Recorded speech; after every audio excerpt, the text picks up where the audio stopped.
The second book of Moses, called Exodus. Chapter 1. Verse 1. Now these are the names of the children of Israel which came into Egypt. Every man and his household came with Jacob. Verse 2. Reuben, Simeon, Levi, and Judah. Verse 3. Issachar, Zebulun, and Benjamin. Verse 4. Dan and Naphtali, Gad, and Asher. Verse 5. And all the souls that came out of the loins of Jacob were 70 souls, for Joseph was in Egypt already. Verse 6. And Joseph died, and all his brethren, and all that generation. Verse 7. And the children of Israel were fruitful, and increased abundantly, and multiplied, and waxed exceeding mighty, and the land was filled with them. Verse 8. Now there arose up a new king over Egypt, which knew not Joseph. Verse 9. And he said unto his people, Behold, the people of the children of Israel are more and mightier than we. Verse 10. Come on, let us deal wisely with them, lest they multiply, and it come to pass that when there falleth out any war, they join also unto our enemies, and fight against us, and so get them up out of the land. Verse 11. Therefore they did set over them taskmasters to afflict them with their burdens. And they built for Pharaoh treasure cities, Pithom and Ramses. Verse 12. But the more they afflicted them, the more they multiplied and grew. And they were grieved because of the children of Israel. Verse 13. And the Egyptians made the children of Israel to serve with rigor. Verse 14. And they made their lives bitter with hard bondage in mortar, and in brick, and in all manner of service in the field. All their service wherein they made them serve was with rigor. Verse 15. And the king of Egypt spake to the Hebrew midwives, of which the name of the one was Shiphrah, and the name of the other Puah. Verse 16. And he said, When ye do the office of a midwife to the Hebrew women, and see them upon the stools, if it be a son, then ye shall kill him. But if it be a daughter, then she shall live. Verse 17. But the midwives feared God, and did not as the king of Egypt commanded them, but saved the men children alive. Verse 18. And the king of Egypt called for the midwives, and said unto them, Why have ye done this thing, and have saved the men children alive? Verse 19. And the midwives said unto Pharaoh, Because the Hebrew women are not as the Egyptian women, for they are lively, and are delivered ere the midwives come in unto them. Verse 20. Therefore God dealt well with the midwives, and the people multiplied and waxed very mighty. Verse 21. And it came to pass, because the midwives feared God, that he made them houses. Verse 22. And Pharaoh charged all his people, saying, Every son that is born ye shall cast into the river, and every daughter ye shall save alive. Chapter 2. Verse 1. And there went a man of the house of Levi, and took to wife a daughter of Levi. Verse 2. And the woman conceived, and bare a son. And when she saw him that he was a goodly child, she hid him 3 months. Verse 3. And when she could not longer hide him, she took for him an ark of bulrushes, and daubed it with slime and with pitch, and put the child therein. And she laid it in the flags by the river's brink. Verse 4. And his sister stood afar off to wit what would be done to him. Verse 5. And the daughter of Pharaoh came down to wash herself at the river, and her maidens walked along by the river's side. And when she saw the ark among the flags, she sent her maid to fetch it. Verse 6. And when she had opened it, she saw the child. And, behold, the babe wept. And she had compassion on him, and said, This is one of the Hebrews' children. Verse 7. Then said his sister to Pharaoh's daughter, Shall I go and call to thee a nurse of the Hebrew women, that she may nurse the child for thee? Verse 8. And Pharaoh's daughter said to her, Go. And the maid went and called the child's mother. Verse 9. And Pharaoh's daughter said unto her, Take this child away, and nurse it for me, and I will give thee thy wages.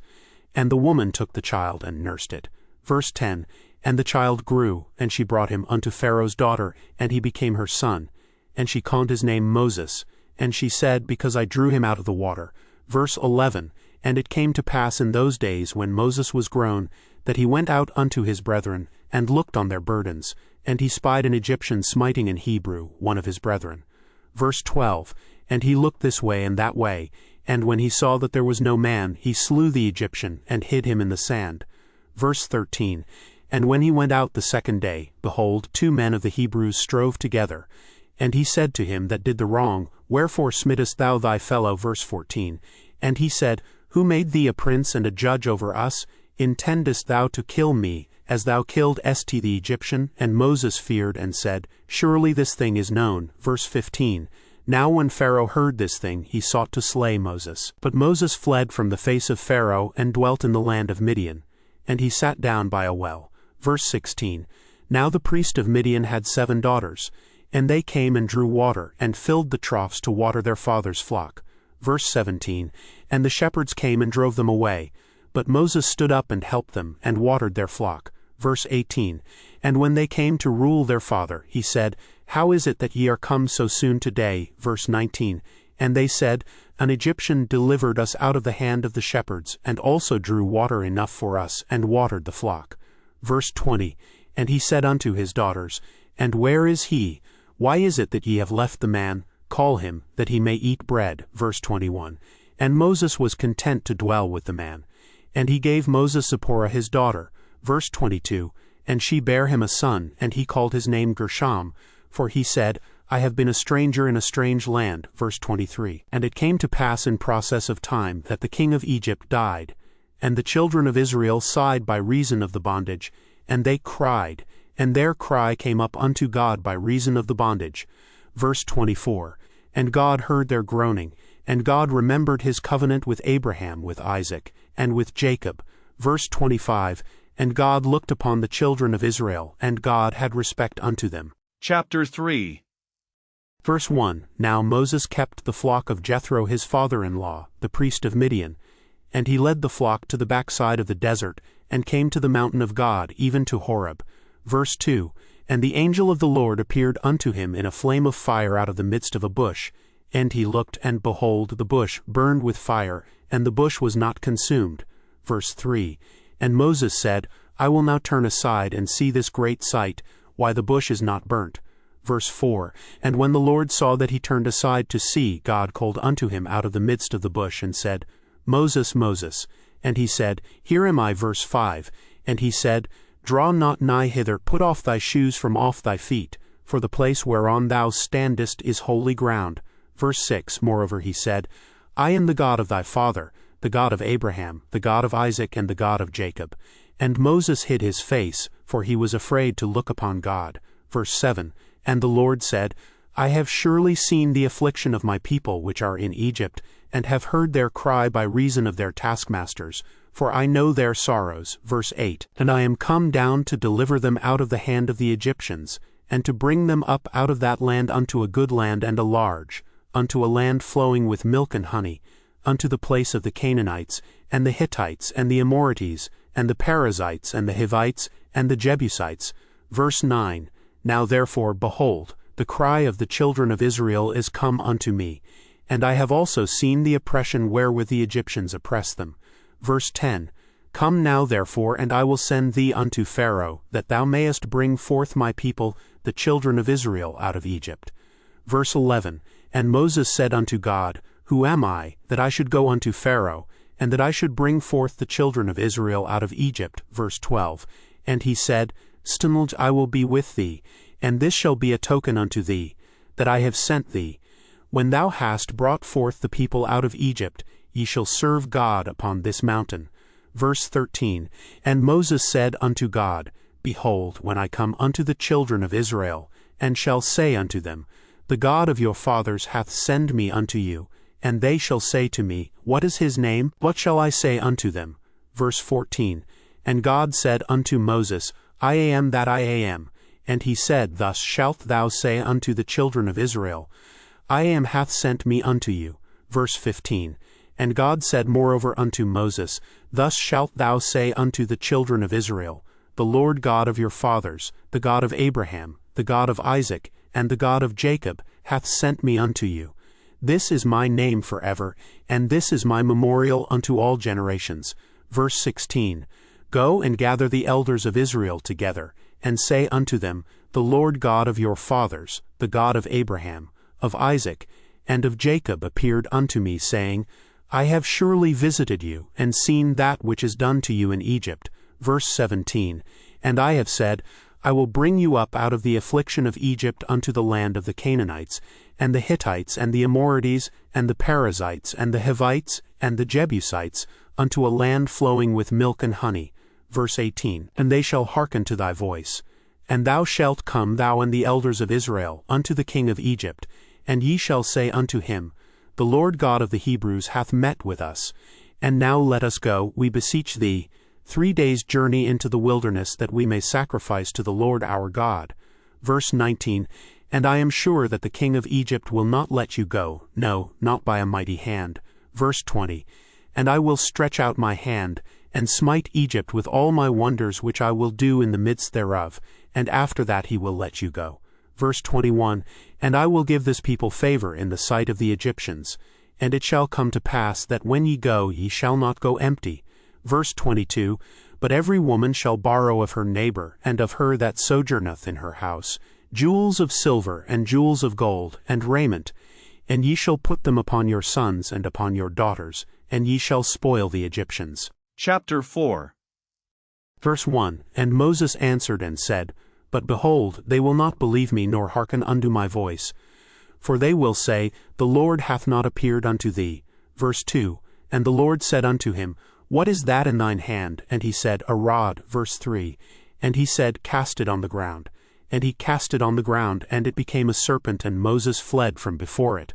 Verse 4, And the Lord said unto Moses, Put forth thine hand, and take it by the tail. And he put forth his hand, and caught it, and it became a rod in his hand. Verse 5, That they may believe that the Lord God of their fathers, the God of Abraham, the God of Isaac, and the God of Jacob, hath appeared unto thee. Verse 6, And the Lord said furthermore unto him, Put now thine hand into thy bosom. And he put his hand into his bosom. And when he took it out, behold, his hand was leprous as snow. Verse 7, And he said, Put thine hand into thy bosom again. And he put his hand into his bosom again, and plucked it out of his bosom, and behold, it was turned again as his other flesh. Verse 8, And it shall come to pass, if they will not believe thee, neither hearken to the voice of the first sign, that they will believe the voice of the latter sign. Verse 9, And it shall come to pass, if they will not believe also these 2 signs, neither hearken unto thy voice, that thou shalt take of the water of the river, and pour it upon the dry land. And the water which thou talkest out of the river shall become blood upon the dry land. Verse 10, And Moses said unto the Lord, O my Lord, I am not eloquent, neither heretofore, nor since thou hast spoken unto thy servant, but I am slow of speech and of a slow tongue. Verse 11, And the Lord said unto him, Who hath made man's mouth, or who maketh the dumb, or deaf, or the seeing, or the blind? Have not I the Lord? Verse 12, Now therefore go, and I will be with thy mouth, and teach thee what thou shalt say. Verse 13, And he said, O my Lord, send, I pray thee, by the hand of him whom thou wilt send. Verse 14, And the anger of the Lord was kindled against Moses, and he said, Is not Aaron the Levite thy brother? I know that he can speak well. And also, behold, he cometh forth to meet thee, and when he seeth thee, he will be glad in his heart. Verse 15, And thou shalt speak unto him, and put words in his mouth. And I will be with thy mouth, and with his mouth, and will teach you what ye shall do. Verse 16, And he shall be thy spokesman unto the people. And he shall be, even he shall be to thee instead of a mouth, and thou shalt be to him instead of God. Verse 17, And thou shalt take this rod in thine hand, wherewith thou shalt do signs. Verse 18, And Moses went and returned to Jethro his father-in-law, and said unto him, Let me go, I pray thee, and return unto my brethren which are in Egypt, and see whether they be yet alive. And Jethro said to Moses, Go in peace. Verse 19, And the Lord said unto Moses in Midian, Go, return into Egypt, for all the men are dead which sought thy life. Verse 20, And Moses took his wife and his sons, and set them upon an ass, and he returned to the land of Egypt. And Moses took the rod of God in his hand. Verse 21, And the Lord said unto Moses, When thou goest to return into Egypt, see that thou do all those wonders before Pharaoh, which I have put in thine hand. But I will harden his heart, that he shall not let the people go. Verse 22, And thou shalt say unto Pharaoh, Thus saith the Lord, Israel is my son, even my firstborn. Verse 23, And I say unto thee, Let my son go, that he may serve me. And if thou refuse to let him go, behold, I will slay thy son, even thy firstborn. Verse 24, And it came to pass by the way in the inn, that the Lord met him, and sought to kill him. Verse 25, Then Zipporah took a sharp stone, and cut off the foreskin of her son, and cast it at his feet, and said, Surely a bloody husband art thou to me. Verse 26, So he let him go. Then she said, A bloody husband thou art, because of the circumcision. Verse 27, And the Lord said to Aaron, Go into the wilderness to meet Moses. And he went and met him in the mount of God, and kissed him. Verse 28, And Moses told Aaron all the words of the Lord who had sent him, and all the signs which he had commanded him. Verse 29, And Moses and Aaron went and gathered together all the elders of the children of Israel. Verse 30, And Aaron spake all the words which the Lord had spoken unto Moses, and did the signs in the sight of the people. Verse 31, And the people believed, and when they heard that the Lord had visited the children of Israel, and that he had looked upon their affliction, then they bowed their heads and worshipped. Chapter 5. Verse 1, And afterward Moses and Aaron went in, and told Pharaoh, Thus saith the Lord God of Israel, Let my people go, that they may hold a feast unto me in the wilderness. Verse 2, And Pharaoh said, Who is the Lord, that I should obey his voice to let Israel go? I know not the Lord, neither will I let Israel go. Verse 3, And they said, The God of the Hebrews hath met with us. Let us go, we pray thee, 3 days' journey into the desert, and sacrifice unto the Lord our God, lest he fall upon us with pestilence or with the sword. Verse 4, And the king of Egypt said unto them, Wherefore do ye, Moses and Aaron, let the people from their works get you unto your burdens? Verse 5, And Pharaoh said, Behold, the people of the land now are many, and ye make them rest from their burdens. Verse 6, And Pharaoh commanded the same day the taskmasters of the people and their officers, saying, Verse 7, Ye shall no more give the people straw to make brick as heretofore. Let them go and gather straw for themselves. Verse 8, And the tale of the bricks which they did make heretofore ye shall lay upon them.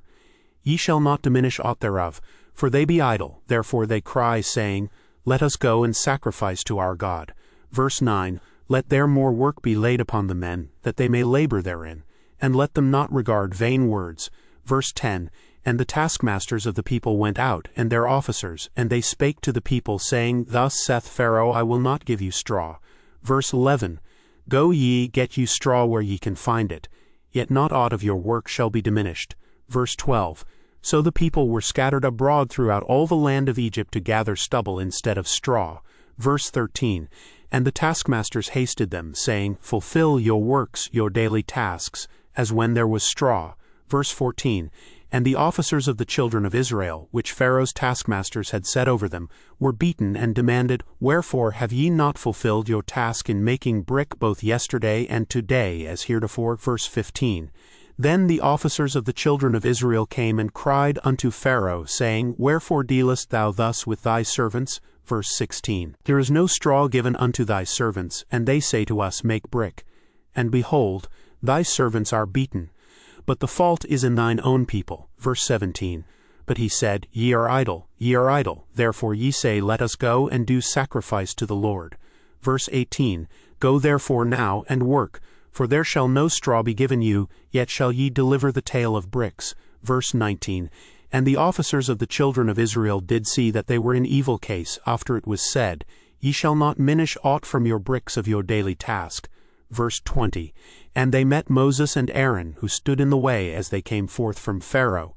Verse 21, And they said unto them, The Lord look upon you, and judge, because ye have made our savour to be abhorred in the eyes of Pharaoh, and in the eyes of his servants, to put a sword in their hand to slay us. Verse 22, And Moses returned unto the Lord, and said, Lord, wherefore hast thou so evil entreated this people? Why is it that thou hast sent me? Verse 23, For since I came to Pharaoh to speak in thy name, he hath done evil to this people, neither hast thou delivered thy people at all. Chapter 6. Verse 1, Then the Lord said unto Moses, Now shalt thou see what I will do to Pharaoh. For with a strong hand shall he let them go, and with a strong hand shall he drive them out of his land. Verse 2, And God spake unto Moses, and said unto him, I am the Lord. Verse 3, And I appeared unto Abraham, unto Isaac, and unto Jacob by the name of God Almighty, but by my name Jehovah was I not known to them. Verse 4, And I have also established my covenant with them to give them the land of Canaan, the land of their pilgrimage wherein they were strangers. Verse 5, And I have also heard the groaning of the children of Israel, whom the Egyptians keep in bondage. And I have remembered my covenant. Verse 6, Wherefore say unto the children of Israel, I am the Lord, and I will bring you out from under the burdens of the Egyptians, and I will rid you out of their bondage, and I will redeem you with a stretched out arm, and with great judgments. Verse 7, And I will take you to me for a people, and I will be to you a God, and ye shall know that I am the Lord your God, which bringeth you out from under the burdens of the Egyptians. Verse 8, And I will bring you in unto the land, concerning the which I did swear to give it to Abraham, to Isaac, and to Jacob, and I will give it you for an heritage. I am the Lord. Verse 9, And Moses spake so unto the children of Israel. But they hearkened not unto Moses, for anguish of spirit, and for cruel bondage. Verse 10, And the Lord spake unto Moses, saying, verse 11, Go in, speak unto Pharaoh king of Egypt, that he let the children of Israel go out of his land. Verse 12, And Moses spake before the Lord, saying, Behold, the children of Israel have not hearkened unto me. How then shall Pharaoh hear me, who am of uncircumcised lips? Verse 13, And the Lord spake unto Moses and unto Aaron, and gave them a charge unto the children of Israel, and unto Pharaoh king of Egypt, to bring the children of Israel out of the land of Egypt. Verse 14, These be the heads of their fathers' houses, the sons of Reuben the firstborn of Israel, Hanoch and Palu, Hezron and Carmi. These be the families of Reuben. Verse 15, And the sons of Simeon, Jemuel, and Hameen, and Ohad, and Jachin, and Zohar, and Shaul, the son of a Canaanitish woman. These are the families of Simeon. Verse 16, And these are the names of the sons of Levi according to their generations, Gershon, and Kohath, and Merari. And the years of the life of Levi were 137 years. Verse 17, The sons of Gershon, Libni, and Shimi, according to their families. Verse 18, And the sons of Kohath, Amram, and Izhar, and Hebron, and Uzziel, and the years of the life of Kohath were 133 years. Verse 19, And the sons of Merari, Mahali, and Mushi. These are the families of Levi according to their generations. Verse 20, And Amram took him Jochebed his father's sister to wife, and she bare him Aaron and Moses.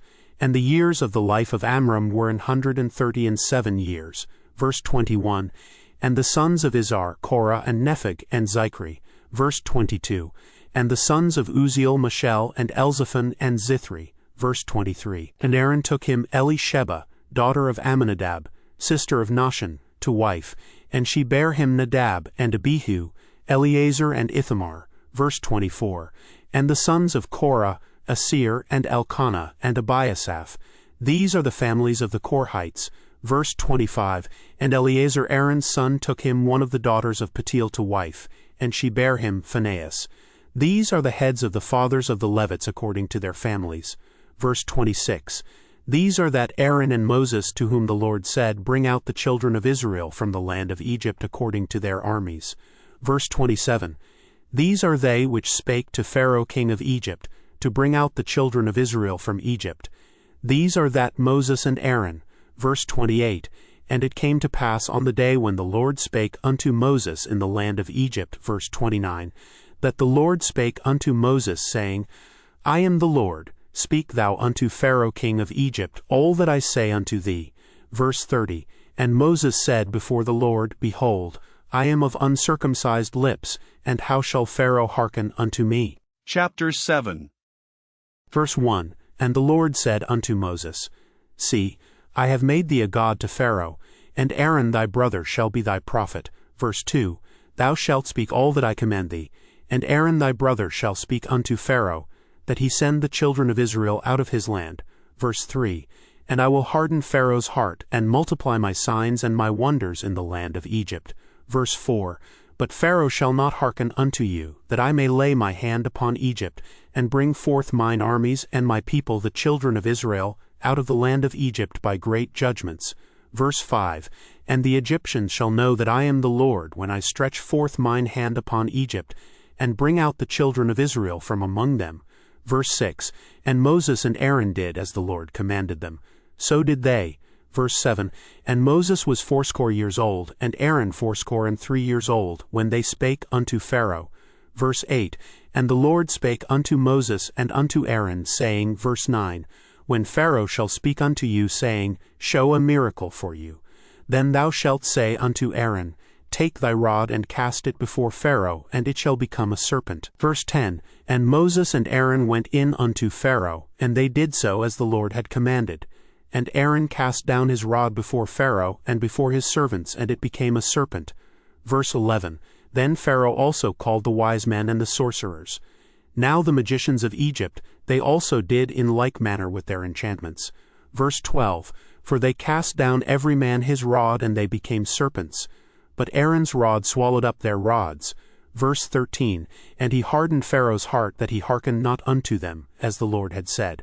Verse 14, And the Lord said unto Moses, Pharaoh's heart is hardened, he refuseth to let the people go. Verse 15, Get thee unto Pharaoh in the morning. Lo, he goeth out unto the water, and thou shalt stand by the river's brink against he come, and the rod which was turned to a serpent shalt thou take in thine hand. Verse 16, And thou shalt say unto him, The Lord God of the Hebrews hath sent me unto thee, saying, Let my people go, that they may serve me in the wilderness. And behold, hitherto thou wouldest not hear. Verse 17, Thus saith the Lord, In this thou shalt know that I am the Lord. Behold, I will smite with the rod that is in mine hand upon the waters which are in the river, and they shall be turned to blood. Verse 18, And the fish that is in the river shall die, and the river shall stink, and the Egyptians shall loathe to drink of the water of the river. Verse 19, And the Lord spake unto Moses, Say unto Aaron, Take thy rod, and stretch out thine hand upon the waters of Egypt, upon their streams, upon their rivers, and upon their ponds, and upon all their pools of water, that they may become blood, and that there may be blood throughout all the land of Egypt, both in vessels of wood, and in vessels of stone. Verse 20, And Moses and Aaron did so as the Lord commanded. And he lifted up the rod, and smote the waters that were in the river, in the sight of Pharaoh, and in the sight of his servants. And all the waters that were in the river were turned to blood. Verse 21, And the fish that was in the river died. In the river stank, and the Egyptians could not drink of the water of the river. And there was blood throughout all the land of Egypt. Verse 22, And the magicians of Egypt did so with their enchantments. And Pharaoh's heart was hardened, neither did he hearken unto them, as the Lord had said. Verse 23, And Pharaoh turned and went into his house, neither did he set his heart to this also. Verse 24, And all the Egyptians digged round about the river for water to drink, for they could not drink of the water of the river. Verse 25, And 7 days were fulfilled. After that the Lord had smitten the river. Chapter 8.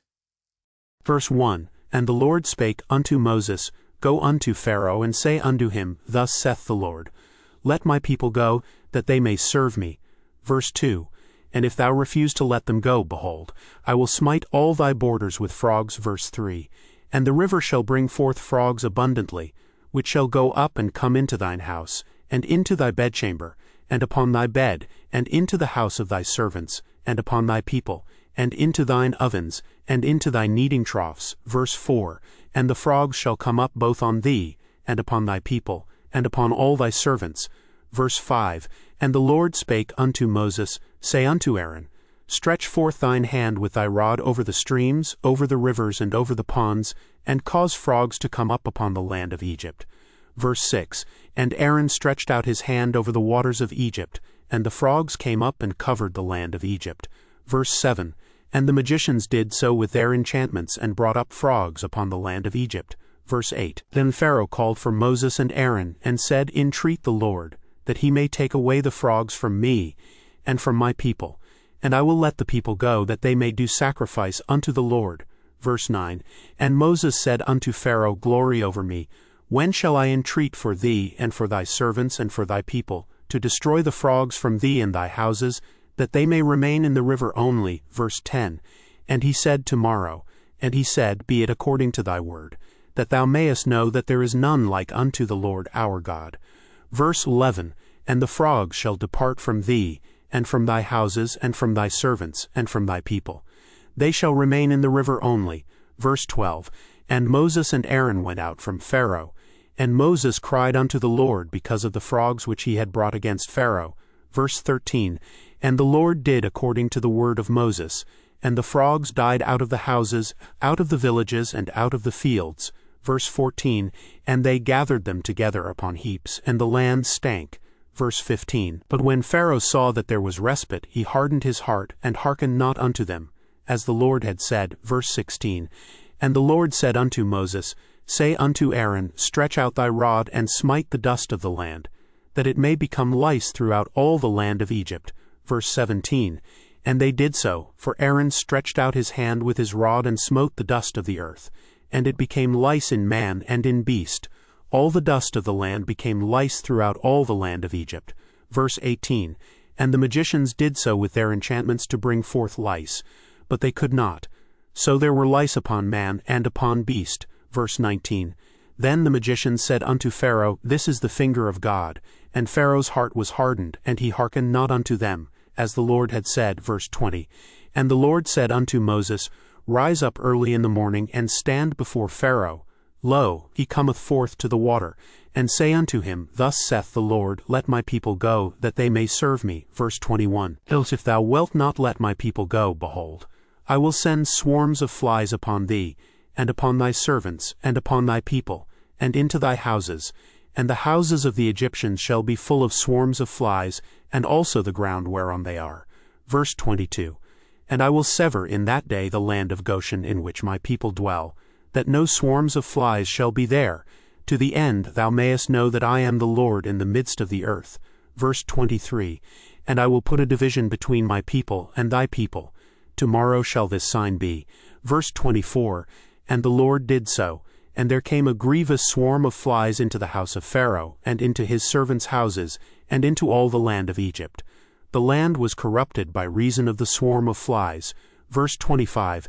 And Pharaoh called for Moses and for Aaron, and said, Go ye sacrifice to your God in the land. Verse 26. And Moses said, It is not meet so to do, for we shall sacrifice the abomination of the Egyptians to the Lord our God. Lo, shall we sacrifice the abomination of the Egyptians before their eyes? And will they not stone us? Verse 27. We will go 3 days' journey into the wilderness, and sacrifice to the Lord our God, as he shall command us. Verse 28. And Pharaoh said, I will let you go, that ye may sacrifice to the Lord your God in the wilderness. Only ye shall not go very far away. Entreat for me. Verse 29. And Moses said, Behold, I go out from thee, and I will entreat the Lord that the swarms of flies may depart from Pharaoh, from his servants, and from his people tomorrow. But let not Pharaoh deal deceitfully any more in not letting the people go to sacrifice to the Lord. Verse 30. And Moses went out from Pharaoh, and entreated the Lord. Verse 31. And the Lord did according to the word of Moses, and he removed the swarms of flies from Pharaoh, from his servants, and from his people. There remained not one. Verse 32. And Pharaoh hardened his heart at this time also, neither would he let the people go. Chapter 9. Verse 1. Then the Lord said unto Moses, Go in unto Pharaoh, and tell him, Thus saith the Lord God of the Hebrews, Let my people go, that they may serve me. Verse 2. For if thou refuse to let them go, and wilt hold them still. Verse 3.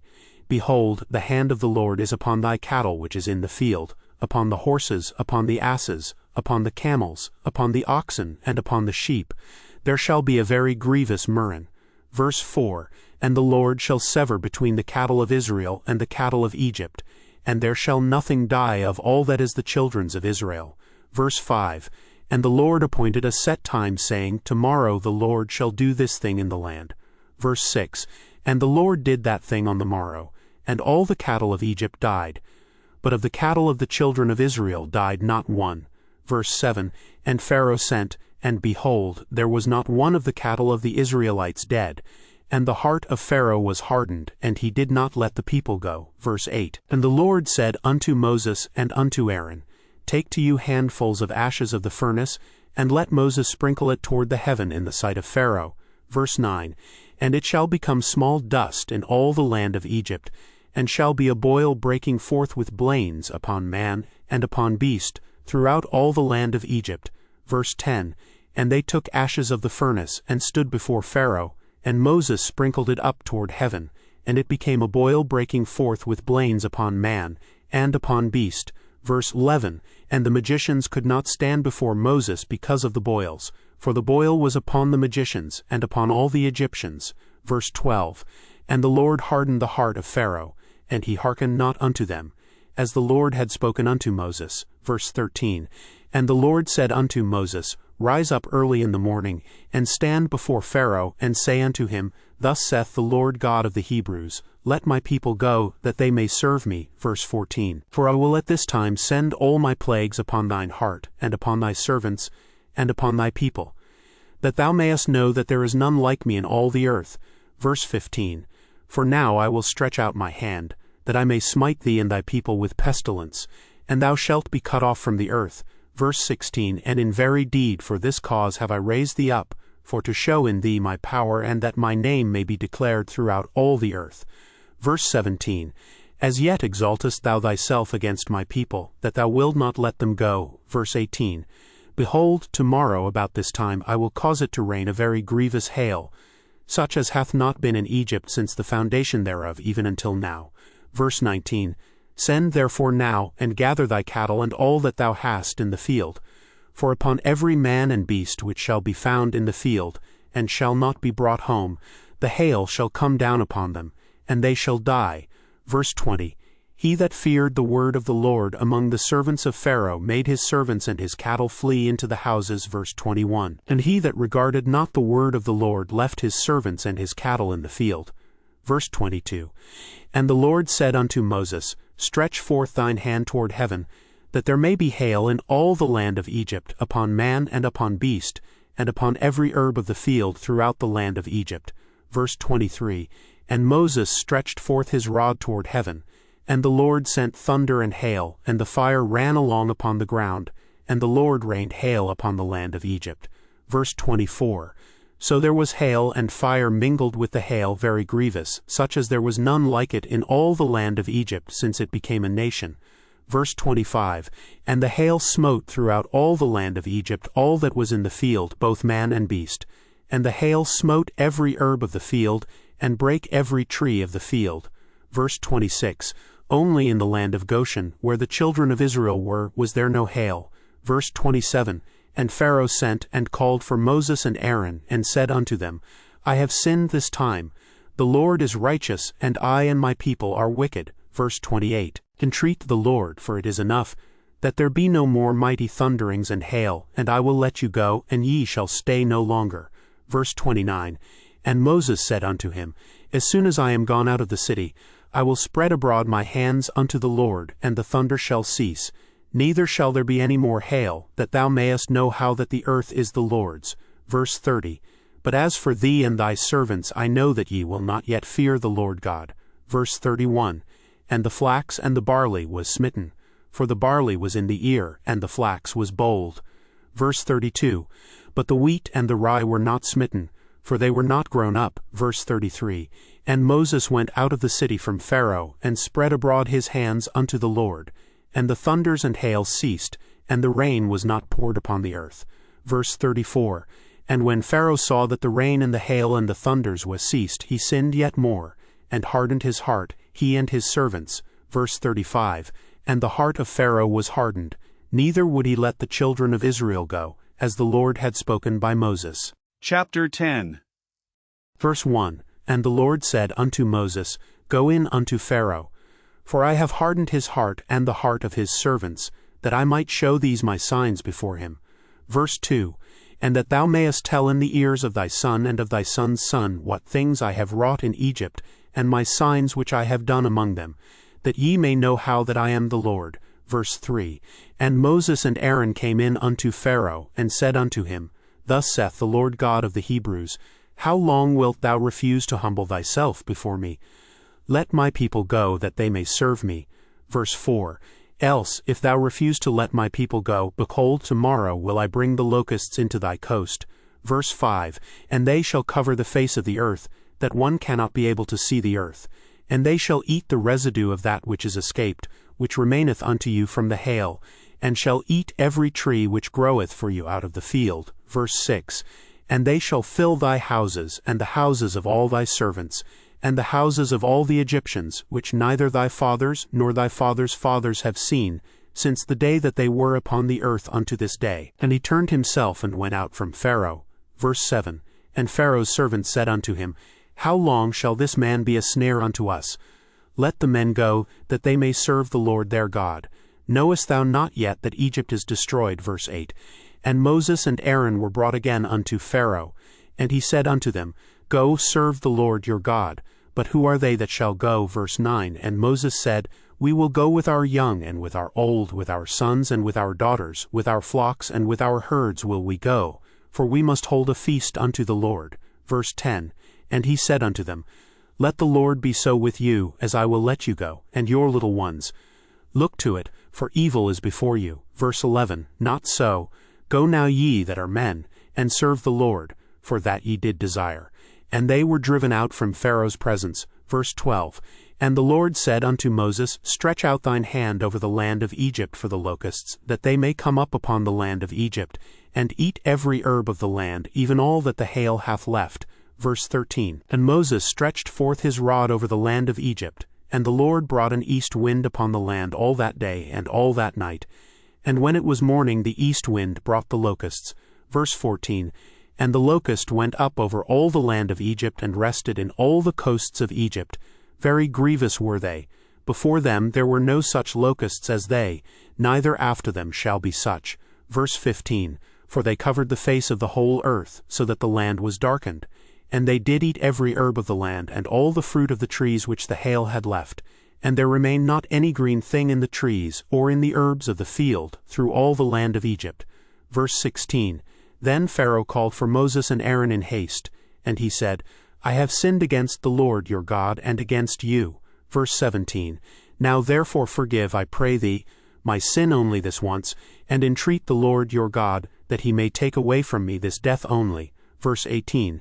And he went out from Pharaoh, and entreated the Lord. Verse 19. And the Lord turned a mighty strong west wind, which took away the locusts, and cast them into the Red Sea. There remained not one locust in all the coasts of Egypt. Verse 20. But the Lord hardened Pharaoh's heart, so that he would not let the children of Israel go. Verse 21. And the Lord said unto Moses, Stretch out thine hand toward heaven, that there may be darkness over the land of Egypt, even darkness which may be felt. Verse 22. And Moses stretched forth his hand toward heaven, and there was a thick darkness in all the land of Egypt 3 days. Verse 23. They saw not one another, neither rose any from his place for 3 days. But all the children of Israel had light in their dwellings. Verse 24. And Pharaoh called unto Moses, and said, Go ye, serve the Lord, only let your flocks and your herds be stayed. Let your little ones also go with you. Verse 25. And Moses said, Thou must give us also sacrifices and burnt offerings, that we may sacrifice unto the Lord our God. Verse 26. Our cattle also shall go with us. There shall not an hoof be left behind, for thereof must we take to serve the Lord our God. And we know not with what we must serve the Lord until we come thither. Verse 27. But the Lord hardened Pharaoh's heart, and he would not let them go. Verse 28. And Pharaoh said unto him, Get thee from me, take heed to thyself, see my face no more, for in that day thou seest my face thou shalt die. Verse 29. And Moses said, Thou hast spoken well, I will see thy face again no more. Chapter 11. Verse 1. And the Lord said unto Moses, Yet will I bring one plague more upon Pharaoh and upon Egypt. Afterwards he will let you go hence. When he shall let you go, he shall surely thrust you out hence altogether. Verse 2. Speak now in the ears of the people, and let every man borrow of his neighbor, and every woman of her neighbor, jewels of silver and jewels of gold. Verse 3. And the Lord gave the people favor in the sight of the Egyptians. Moreover, the man Moses was very great in the land of Egypt, in the sight of Pharaoh's servants, and in the sight of the people. Verse 4. And Moses said, Thus saith the Lord, About midnight will I go out into the midst of Egypt. Verse 5. And all the firstborn in the land of Egypt shall die, from the firstborn of Pharaoh that sitteth upon his throne, even unto the firstborn of the maidservant that is behind the mill, and all the firstborn of beasts. Verse 6. And there shall be a great cry throughout all the land of Egypt, such as there was none like it, nor shall be like it any more. Verse 7. But against any of the children of Israel shall not a dog move his tongue, against man or beast, that ye may know how that the Lord doth put a difference between the Egyptians and Israel. Verse 8. And all these thy servants shall come down unto me, and bow down themselves unto me, saying, Get thee out, and all the people that follow thee. and after that I will go out. And he went out from Pharaoh in a great anger. Verse 9, And the Lord said unto Moses, Pharaoh shall not hearken unto you, that my wonders may be multiplied in the land of Egypt. Verse 10, And Moses and Aaron did all these wonders before Pharaoh. And the Lord hardened Pharaoh's heart, so that he would not let the children of Israel go out of his land. Chapter 12. Verse 1, And the Lord spake unto Moses and Aaron in the land of Egypt, saying, Verse 2, This month shall be unto you the beginning of months. It shall be the first month of the year to you. Verse 3, Speak ye unto all the congregation of Israel, saying, In the 10th day of this month they shall take to them every man a lamb according to the house of their fathers, a lamb for an house. Verse 4, And if the household be too little for the lamb, let him and his neighbor next unto his house take it according to the number of the souls. Every man according to his eating shall make your count for the lamb. Verse 5, Your lamb shall be without blemish, a male of the first year. Ye shall take it out from the sheep or from the goats. Verse 6, And ye shall keep it up until the 14th day of the same month. And the whole assembly of the congregation of Israel shall kill it in the evening. Verse 7, And they shall take of the blood and strike it on the two side posts and on the upper door post of the houses wherein they shall eat it. Verse 8, And they shall eat the flesh in that night, roast with fire and unleavened bread, and with bitter herbs they shall eat it. Verse 9, Eat not of it raw, nor sodden it all with water, but roast with fire, his head with his legs, and with the purtenance thereof. Verse 10, And ye shall let nothing of it remain until the morning, and that which remaineth of it until the morning ye shall burn with fire. Verse 11, And thus shall ye eat it, with your loins girded, your shoes on your feet, and your staff in your hand, and ye shall eat it in haste. It is the Lord's Passover. Verse 12, For I will pass through the land of Egypt this night, and will smite all the firstborn in the land of Egypt, both man and beast, and against all the gods of Egypt I will execute judgment. I am the Lord. Verse 13, And the blood shall be to you for a token upon the houses where ye are.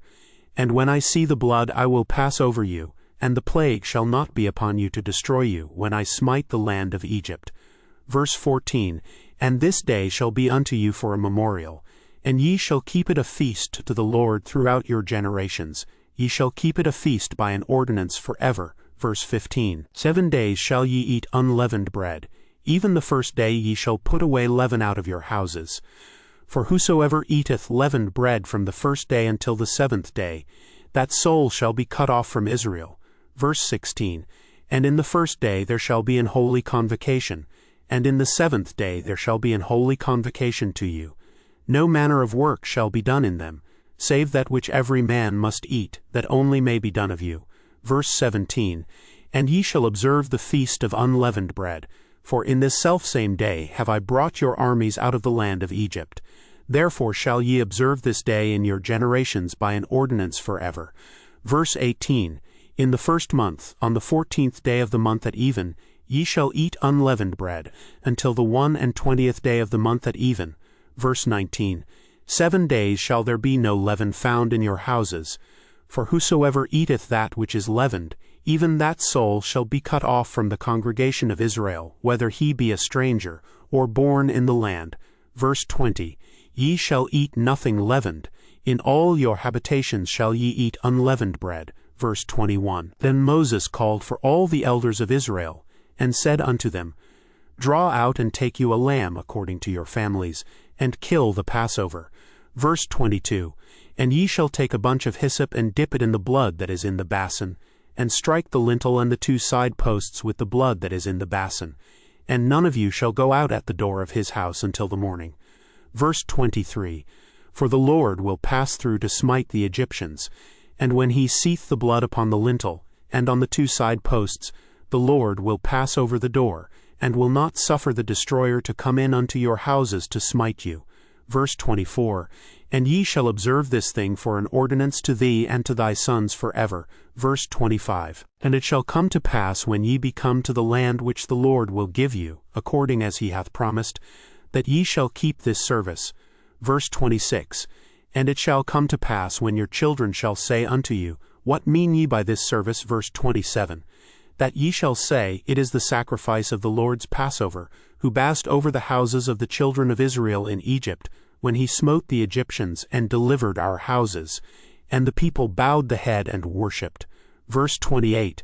And the children of Israel went away and did as the Lord had commanded Moses and Aaron, so did they.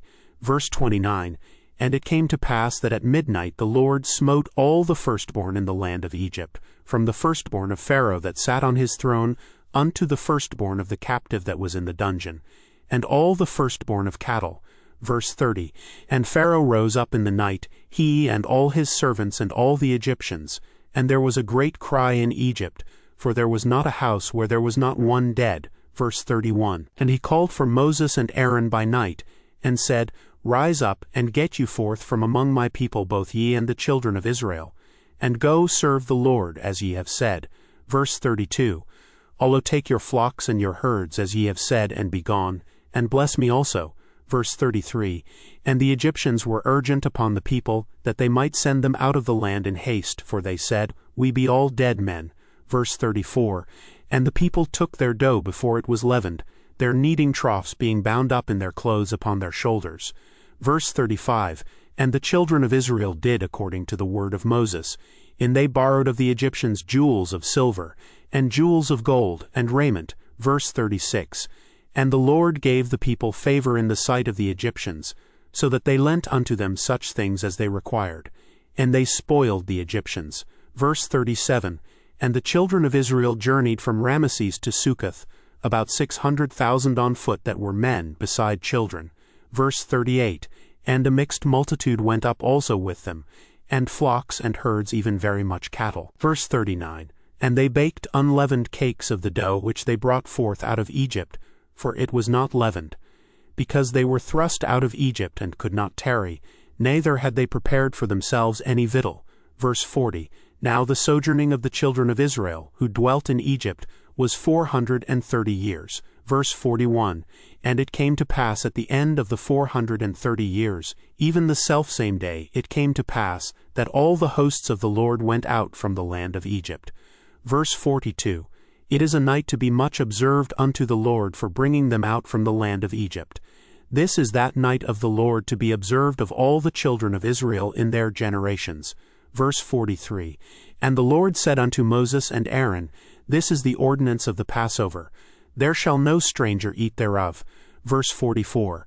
But every man's servant that is bought for money, when thou hast circumcised him, then shall he eat thereof. Verse 45. A foreigner and an hired servant shall not eat thereof. Verse 46. In one house shall it be eaten. Thou shalt not carry forth aught of the flesh abroad out of the house, neither shall ye break a bone thereof. Verse 47. All the congregation of Israel shall keep it. Verse 48. And when a stranger shall sojourn with thee, and will keep the Passover to the Lord, let all his males be circumcised, and then let him come near and keep it, and he shall be as one that is born in the land. For no uncircumcised person shall eat thereof. Verse 49. One law shall be to him that is homeborn, and unto the stranger that sojourneth among you. Verse 50. Thus did all the children of Israel. As the Lord commanded Moses and Aaron, so did they. Verse 51. And it came to pass the selfsame day, that the Lord did bring the children of Israel out of the land of Egypt by their armies. Chapter 13.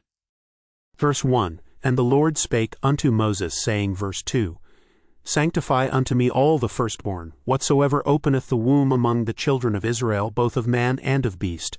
It is mine. Verse 3.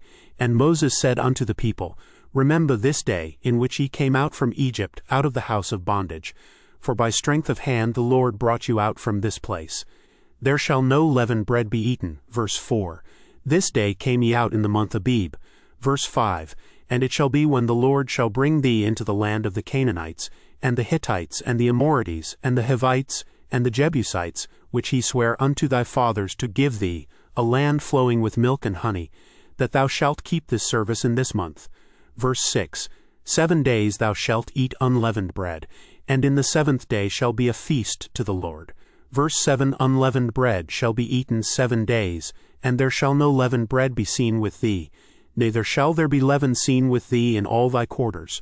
Verse 8, And thou shalt show thy son in that day, saying, This is done because of that which the Lord did unto me when I came forth out of Egypt. Verse 9, And it shall be for a sign unto thee upon thine hand, and for a memorial between thine eyes, that the Lord's law may be in thy mouth. For with a strong hand hath the Lord brought thee out of Egypt.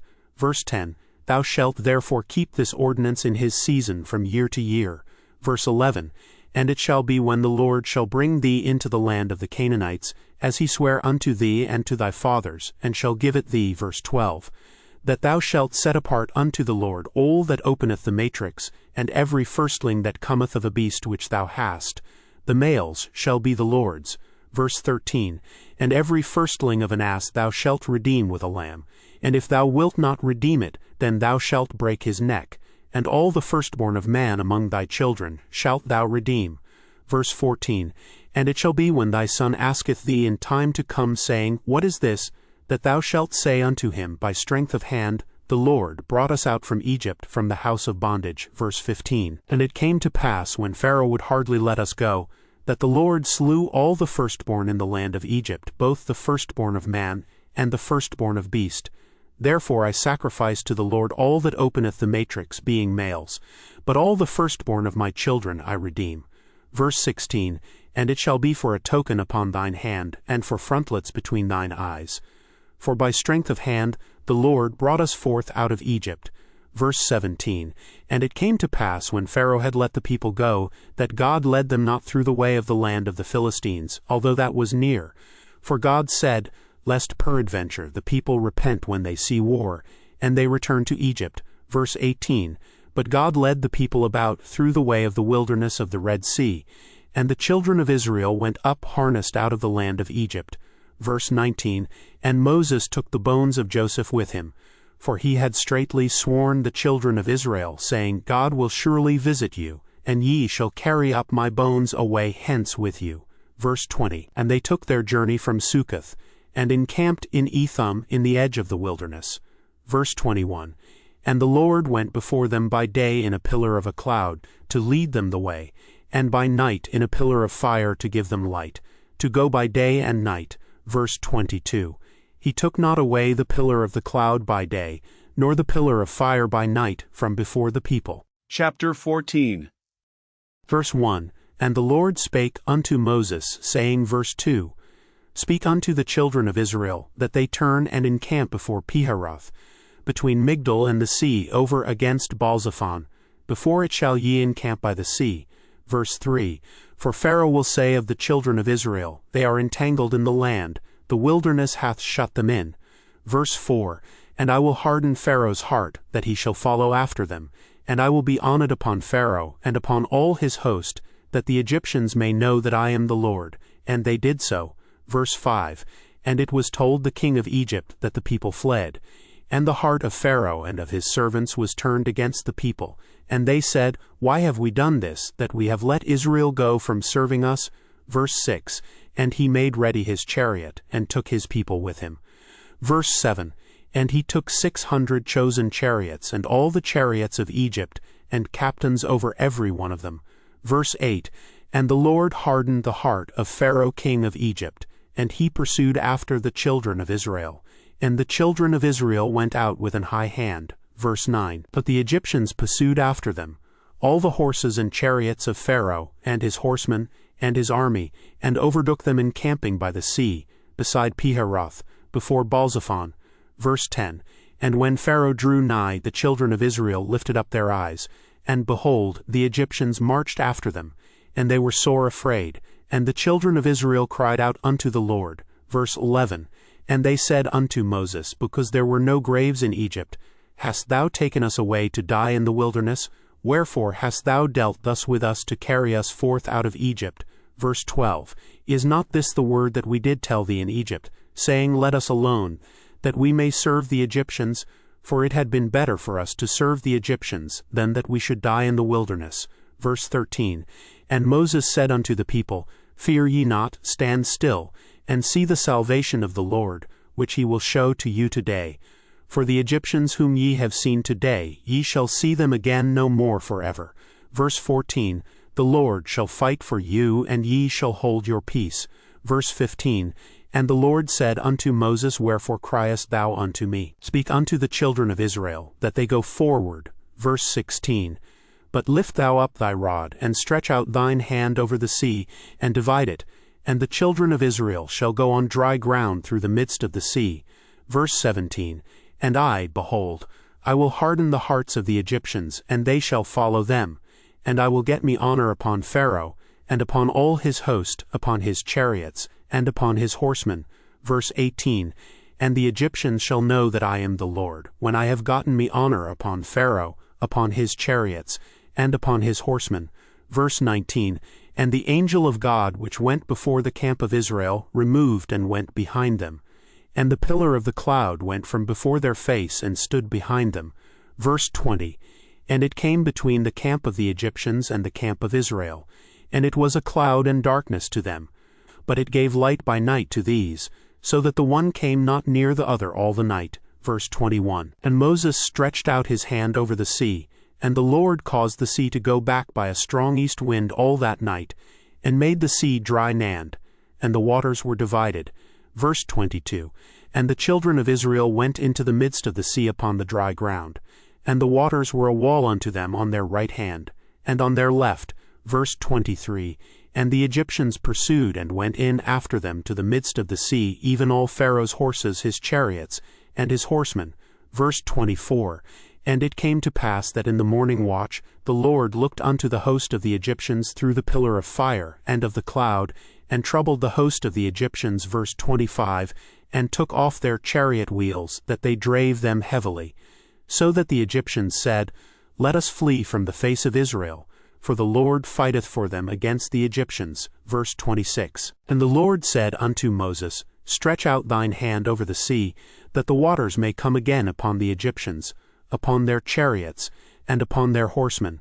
Verse 27, And Moses stretched forth his hand over the sea, and the sea returned to his strength when the morning appeared. And the Egyptians fled against it, and the Lord overthrew the Egyptians in the midst of the sea.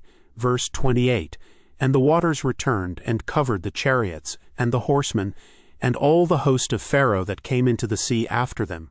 There remained not so much as one of them. Verse 29, But the children of Israel walked upon dry land in the midst of the sea, and the waters were a wall unto them on their right hand, and on their left. Verse 30, Thus the Lord saved Israel that day out of the hand of the Egyptians, and Israel saw the Egyptians dead upon the seashore. Verse 31, And Israel saw that great work which the Lord did upon the Egyptians, and the people feared the Lord, and believed the Lord and his servant Moses. Chapter 15. Verse 1, Then sang Moses and the children of Israel this song unto the Lord, and spake, saying, I will sing unto the Lord, for he hath triumphed gloriously. The horse and his rider hath he thrown into the sea. Verse 2, The Lord is my strength and song, and he is become my salvation. He is my God, and I will prepare him an habitation, my father's God, and I will exalt him. Verse 3, The Lord is a man of war, the Lord is his name. Verse 4, Pharaoh's chariots and his host hath he cast into the sea. His chosen captains also are drowned in the Red Sea. Verse 5, The depths have covered them. They sank into the bottom as a stone. Verse 6, Thy right hand, O Lord, is become glorious in power. Thy right hand, O Lord, hath dashed in pieces the enemy. Verse 7, And in the greatness of thine excellency thou hast overthrown them that rose up against thee. Thou sentest forth thy wrath, which consumed them as stubble. Verse 8, And with the blast of thy nostrils the waters were gathered together. The floods stood upright as an heap, and the depths were congealed in the heart of the sea. Verse 9, The enemy said, I will pursue, I will overtake, I will divide the spoil, my lust shall be satisfied upon them. I will draw my sword, my hand shall destroy them. Verse 10, Thou didst blow with thy wind, the sea covered them.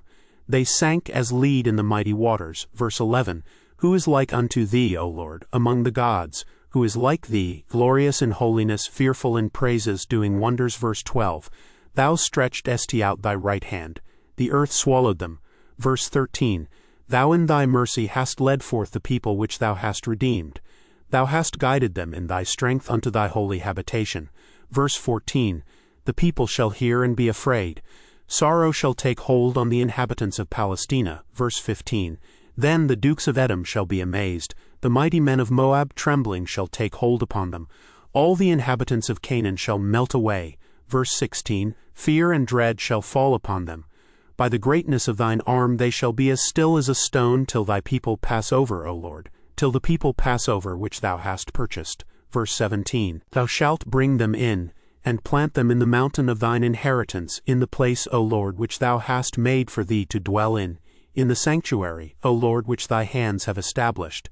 Verse 18, the Lord shall reign forever and ever. Verse 19, for the horse of Pharaoh went in with his chariots and with his horsemen into the sea, and the Lord brought again the waters of the sea upon them. But the children of Israel went on dry land in the midst of the sea. Verse 20, and Miriam the prophetess, the sister of Aaron, took a timbrel in her hand, and all the women went out after her with timbrels and with dances. Verse 21, and Miriam answered them, sing ye to the Lord, for he hath triumphed gloriously. The horse and his rider hath he thrown into the sea. Verse 22, so Moses brought Israel from the Red Sea, and they went out into the wilderness of Shur, and they went 3 days in the wilderness, and found no water. Verse 23, and when they came to Marah, they could not drink of the waters of Marah, for they were bitter. Therefore the name of it was called Marah. Verse 24, and the people murmured against Moses, saying, what shall we drink? Verse 25, and he cried unto the Lord. And the Lord showed him a tree, which when he had cast into the waters were made sweet. There he made for them a statute and an ordinance, and there he proved them. Verse 26, and said, if thou wilt diligently hearken to the voice of the Lord thy God, and wilt do that which is right in his sight, and wilt give ear to his commandments, and keep all his statutes, I will put none of these diseases upon thee, which I have brought upon the Egyptians. For I am the Lord that healeth thee. Verse 27, and they came to Elim, where were 10 wells of water, and 60 palm trees, and they encamped there by the waters. Chapter 16. Verse 1, and they took their journey from Elim, and all the congregation of the children of Israel came unto the wilderness of Sin, which is between Elim and Sinai, on the 15th day of the 2nd month after their departing out of the land of Egypt. Verse 2, and the whole congregation of the children of Israel murmured against Moses and Aaron in the wilderness. Verse 3, and the children of Israel said unto them, would to God we had died by the hand of the Lord in the land of Egypt, when we sat by the fleshpots, and when we did eat bread to the full. For ye have brought us forth into this wilderness to kill this whole assembly with hunger. Verse 4, then said the Lord unto Moses, behold, I will rain bread from heaven for you, and the people shall go out and gather a certain rate every day, that I may prove them, whether they will walk in my law or no. Verse 5, and it shall come to pass that on the 6th day they shall prepare that which they bring in, and it shall be twice as much as they gather daily. Verse 6, and Moses and Aaron said unto all the children of Israel at even, then ye shall know that the Lord hath brought you out from the land of Egypt. Verse 7, and in the morning then ye shall see the glory of the Lord, for that he heareth your murmurings against the Lord.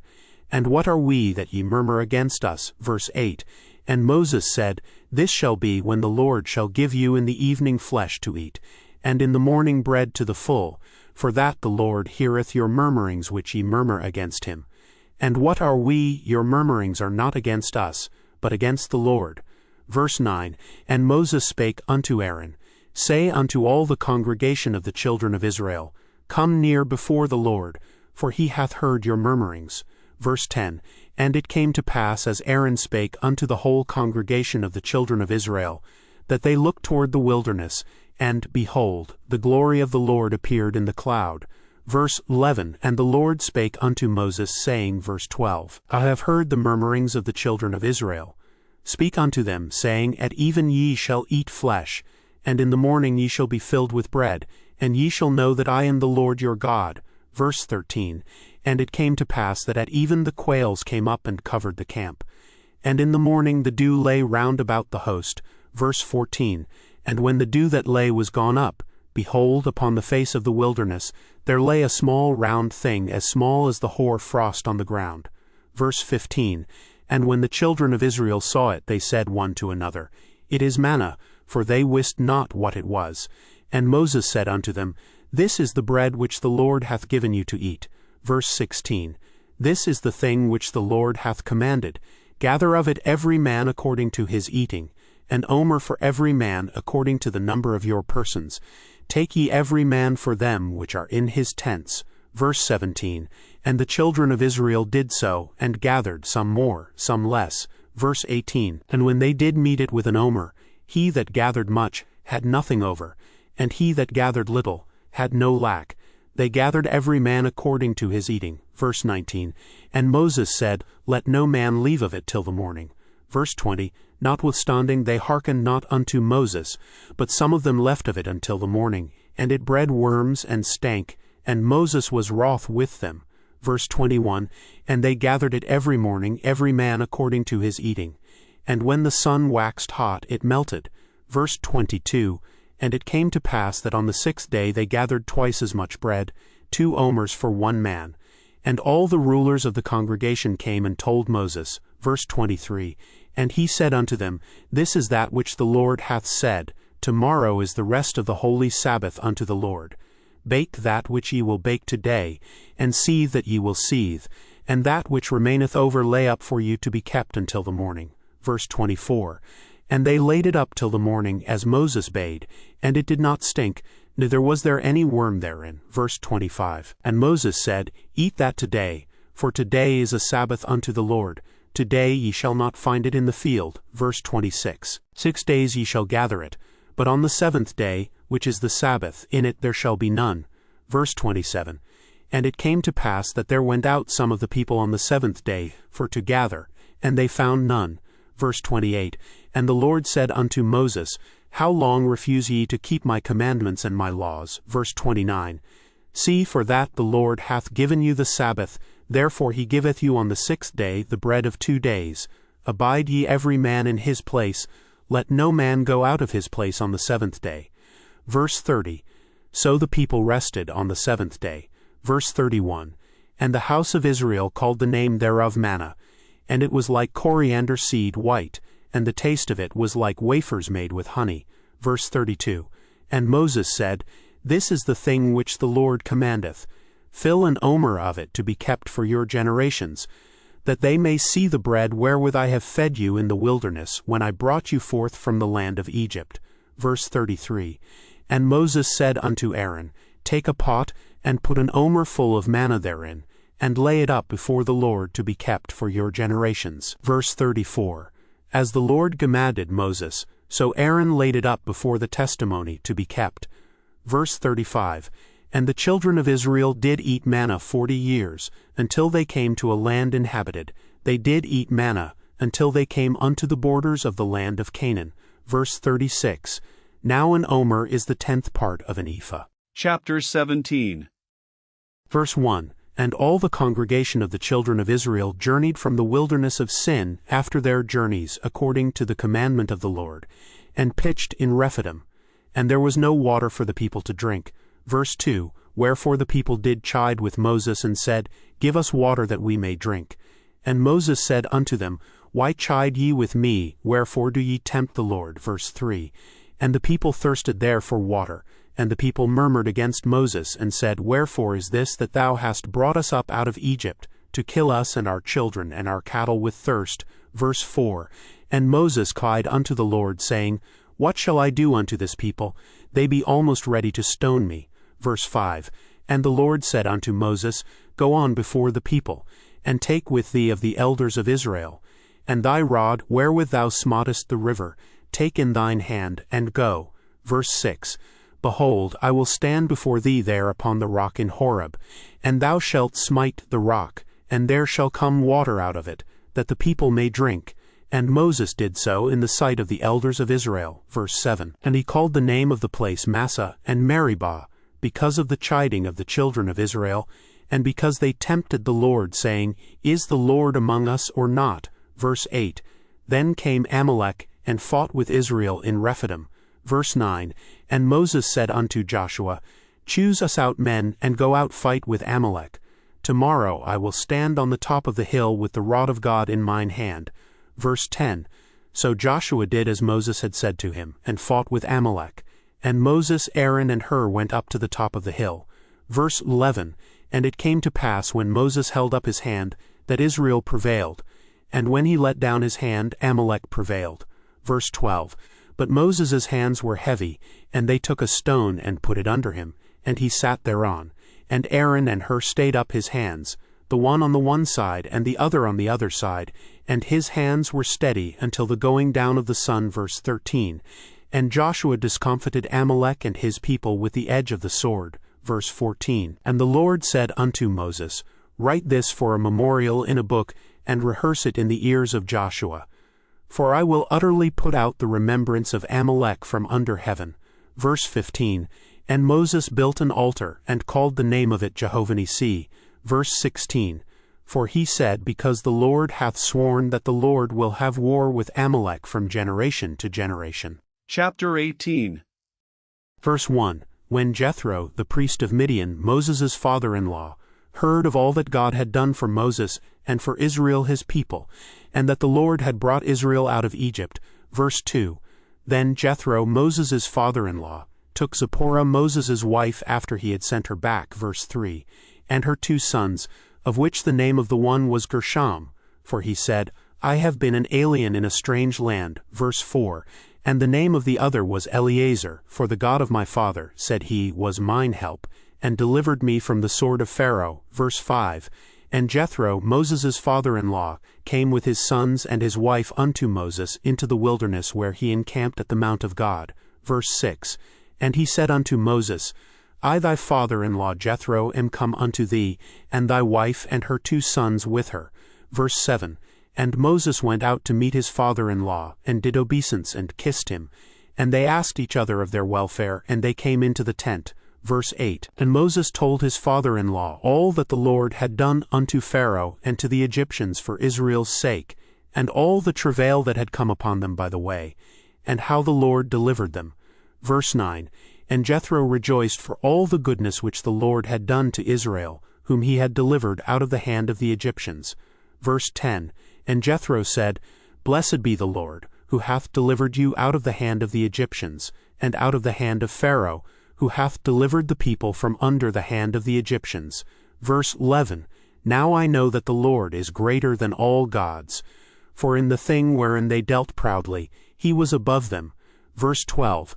And Jethro, Moses' father-in-law, took a burnt offering and sacrifices for God. And Aaron came, and all the elders of Israel, to eat bread with Moses' father-in-law before God. Verse 13.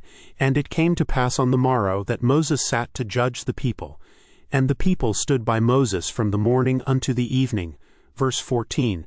And when Moses' father-in-law saw all that he did to the people, he said, What is this thing that thou doest to the people? Why sittest thou thyself alone? And all the people stand by thee from morning unto even. Verse 15.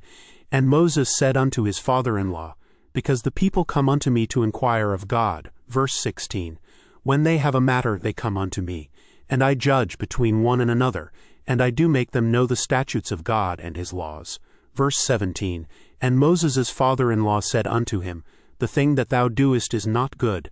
Verse 18. Thou wilt surely wear away both thou and this people that is with thee, for this thing is too heavy for thee. Thou art not able to perform it thyself alone. Verse 19. Hearken now unto my voice, I will give thee counsel, and God shall be with thee. Be thou for the people to Godward, that thou mayest bring the causes unto God. Verse 20.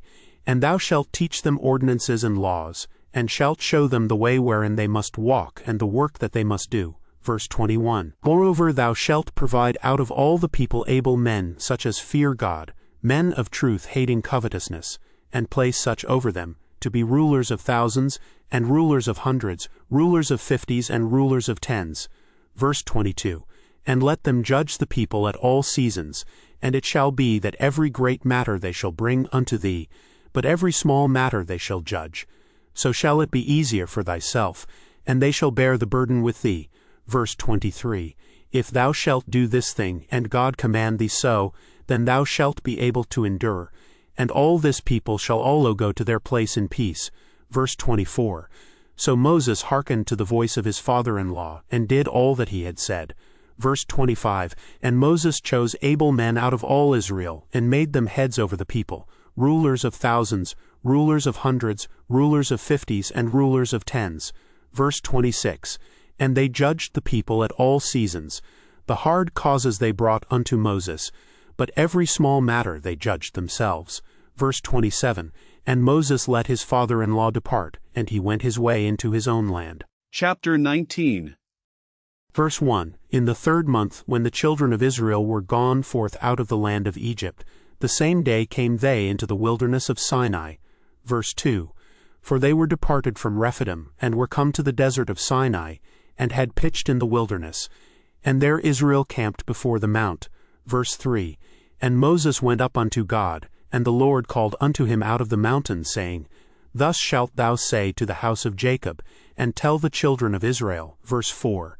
Ye have seen what I did unto the Egyptians, and how I bare you on eagle's wings, and brought you unto myself. Verse 5. Now therefore, if ye will obey my voice indeed, and keep my covenant, then ye shall be a peculiar treasure unto me above all people. For all the earth is mine. Verse 6. And ye shall be unto me a kingdom of priests, and an holy nation. These are the words which thou shalt speak unto the children of Israel. Verse 7. And Moses came and called for the elders of the people, and laid before their faces all these words which the Lord commanded him. Verse 8. And all the people answered together, and said, All that the Lord hath spoken we will do. And Moses returned the words of the people unto the Lord. Verse 9. And the Lord said unto Moses, Lo, I come unto thee in a thick cloud, that the people may hear when I speak with thee, and believe thee forever. And Moses told the words of the people unto the Lord. Verse 10. And the Lord said unto Moses, Go unto the people, and sanctify them today and tomorrow, and let them wash their clothes. Verse 11. And be ready against the 3rd day. For the 3rd day the Lord will come down in the sight of all the people upon Mount Sinai. Verse 12. And thou shalt set bounds unto the people round about, saying, Take heed to yourselves, that ye go not up into the mount, or touch the border of it. Whosoever toucheth the mount shall be surely put to death. Verse 13. There shall not an hand touch it, but he shall surely be stoned or shot through. Whether it be beast or man, it shall not live. When the trumpet soundeth long, they shall come up to the mount. Verse 14. And Moses went down from the mount unto the people, and sanctified the people, and they washed their clothes. Verse 15. And he said unto the people, Be ready against the 3rd day, come not at your wives. Verse 16. And it came to pass on the 3rd day in the morning that there were thunders and lightnings, and a thick cloud upon the mount, and the voice of the trumpet exceeding loud, so that all the people that was in the camp trembled. Verse 17. And Moses brought forth the people out of the camp to meet with God, and they stood at the nether part of the mount. Verse 18. And Mount Sinai was altogether on a smoke, because the Lord descended upon it in fire, and the smoke thereof ascended as the smoke of a furnace, and the whole mount quaked greatly. Verse 19. And when the voice of the trumpet sounded long and waxed louder and louder, Moses spake, and God answered him by a voice. Verse 20. And the Lord came down upon Mount Sinai on the top of the mount. And the Lord called Moses up to the top of the mount, and Moses went up. Verse 21. And the Lord said unto Moses, Go down, charge the people, lest they break through unto the Lord to gaze, and many of them perish. Verse 22. And let the priests also which come near to the Lord sanctify themselves, lest the Lord break forth upon them.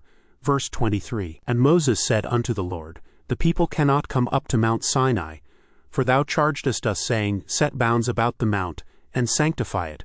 Verse 24. And the Lord said unto him, Away, get thee down, and thou shalt come up, thou and Aaron with thee. But let not the priests and the people break through to come up unto the Lord, lest he break forth upon them. Verse 25. So Moses went down unto the people, and spake unto them. Chapter 20.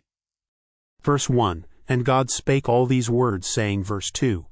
I am the Lord thy God, which have brought thee out of the land of Egypt, out of the house of bondage. Verse 3. Thou shalt have no other gods before me. Verse 4. Thou shalt not make unto thee any graven image, or any likeness of anything that is in heaven above, or that is in the earth beneath, or that is in the water under the earth. Verse 5. Thou shalt not bow down thyself to them, nor serve them. For I the Lord thy God am a jealous God, visiting the iniquity of the fathers upon the children unto the 3rd and 4th generation of them that hate me. Verse 6. And showing mercy unto thousands of them that love me, and keep my commandments. Verse 7, Thou shalt not take the name of the Lord thy God in vain, for the Lord will not hold him guiltless that taketh his name in vain. Verse 8, Remember the Sabbath day to keep it holy. Verse 9, 6 days shalt thou labor and do all thy work. Verse 10, But the seventh day is the Sabbath of the Lord thy God. In it thou shalt not do any work, thou, nor thy son, nor thy daughter, thy manservant, nor thy maidservant, nor thy cattle, nor thy stranger that is within thy gates. Verse 11, For in 6 days the Lord made heaven and earth, the sea, and all that in them is, and rested the seventh day. Wherefore the Lord blessed the Sabbath day and hallowed it. Verse 12, Honor thy father and thy mother, that thy days may be long upon the land which the Lord thy God giveth thee. Verse 13, Thou shalt not kill.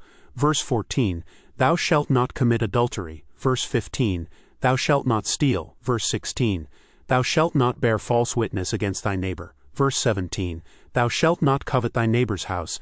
Thou shalt not covet thy neighbor's wife, nor his manservant, nor his maidservant, nor his ox, nor his ass, nor anything that is thy neighbor's. Verse 18, And all the people saw the thunderings and the lightnings and the noise of the trumpet and the mountain smoking.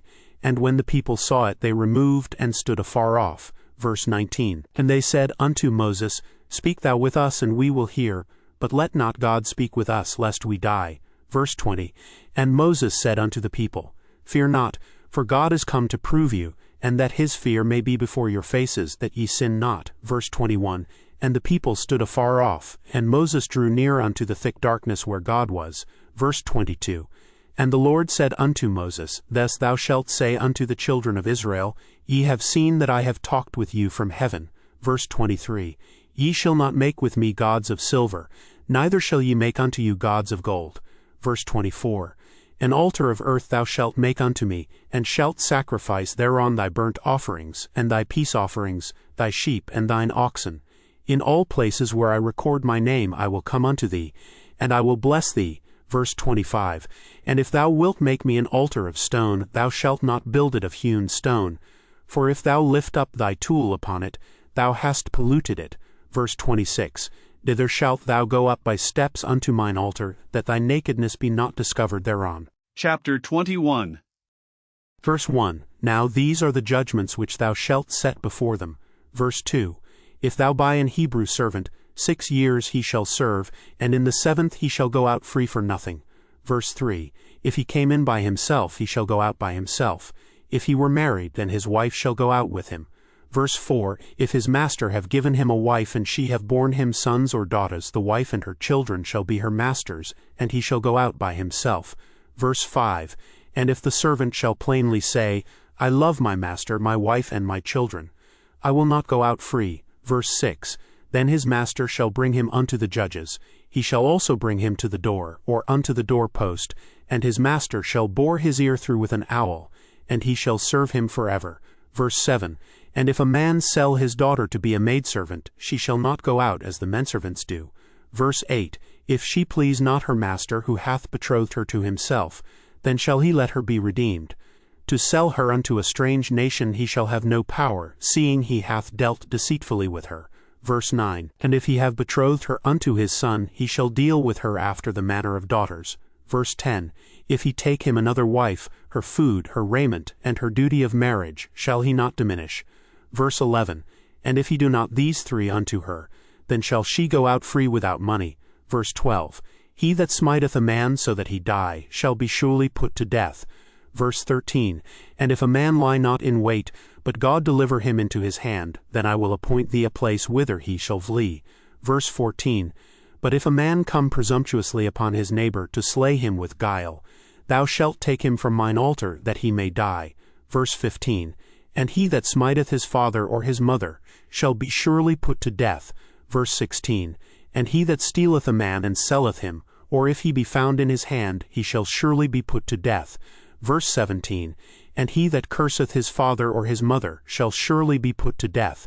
Verse 18, And if men strive together, and one smite another with a stone or with his fist, and he die not, but keepeth his bed. Verse 19, If he rise again, and walk abroad upon his staff, then shall he that smote him be quit.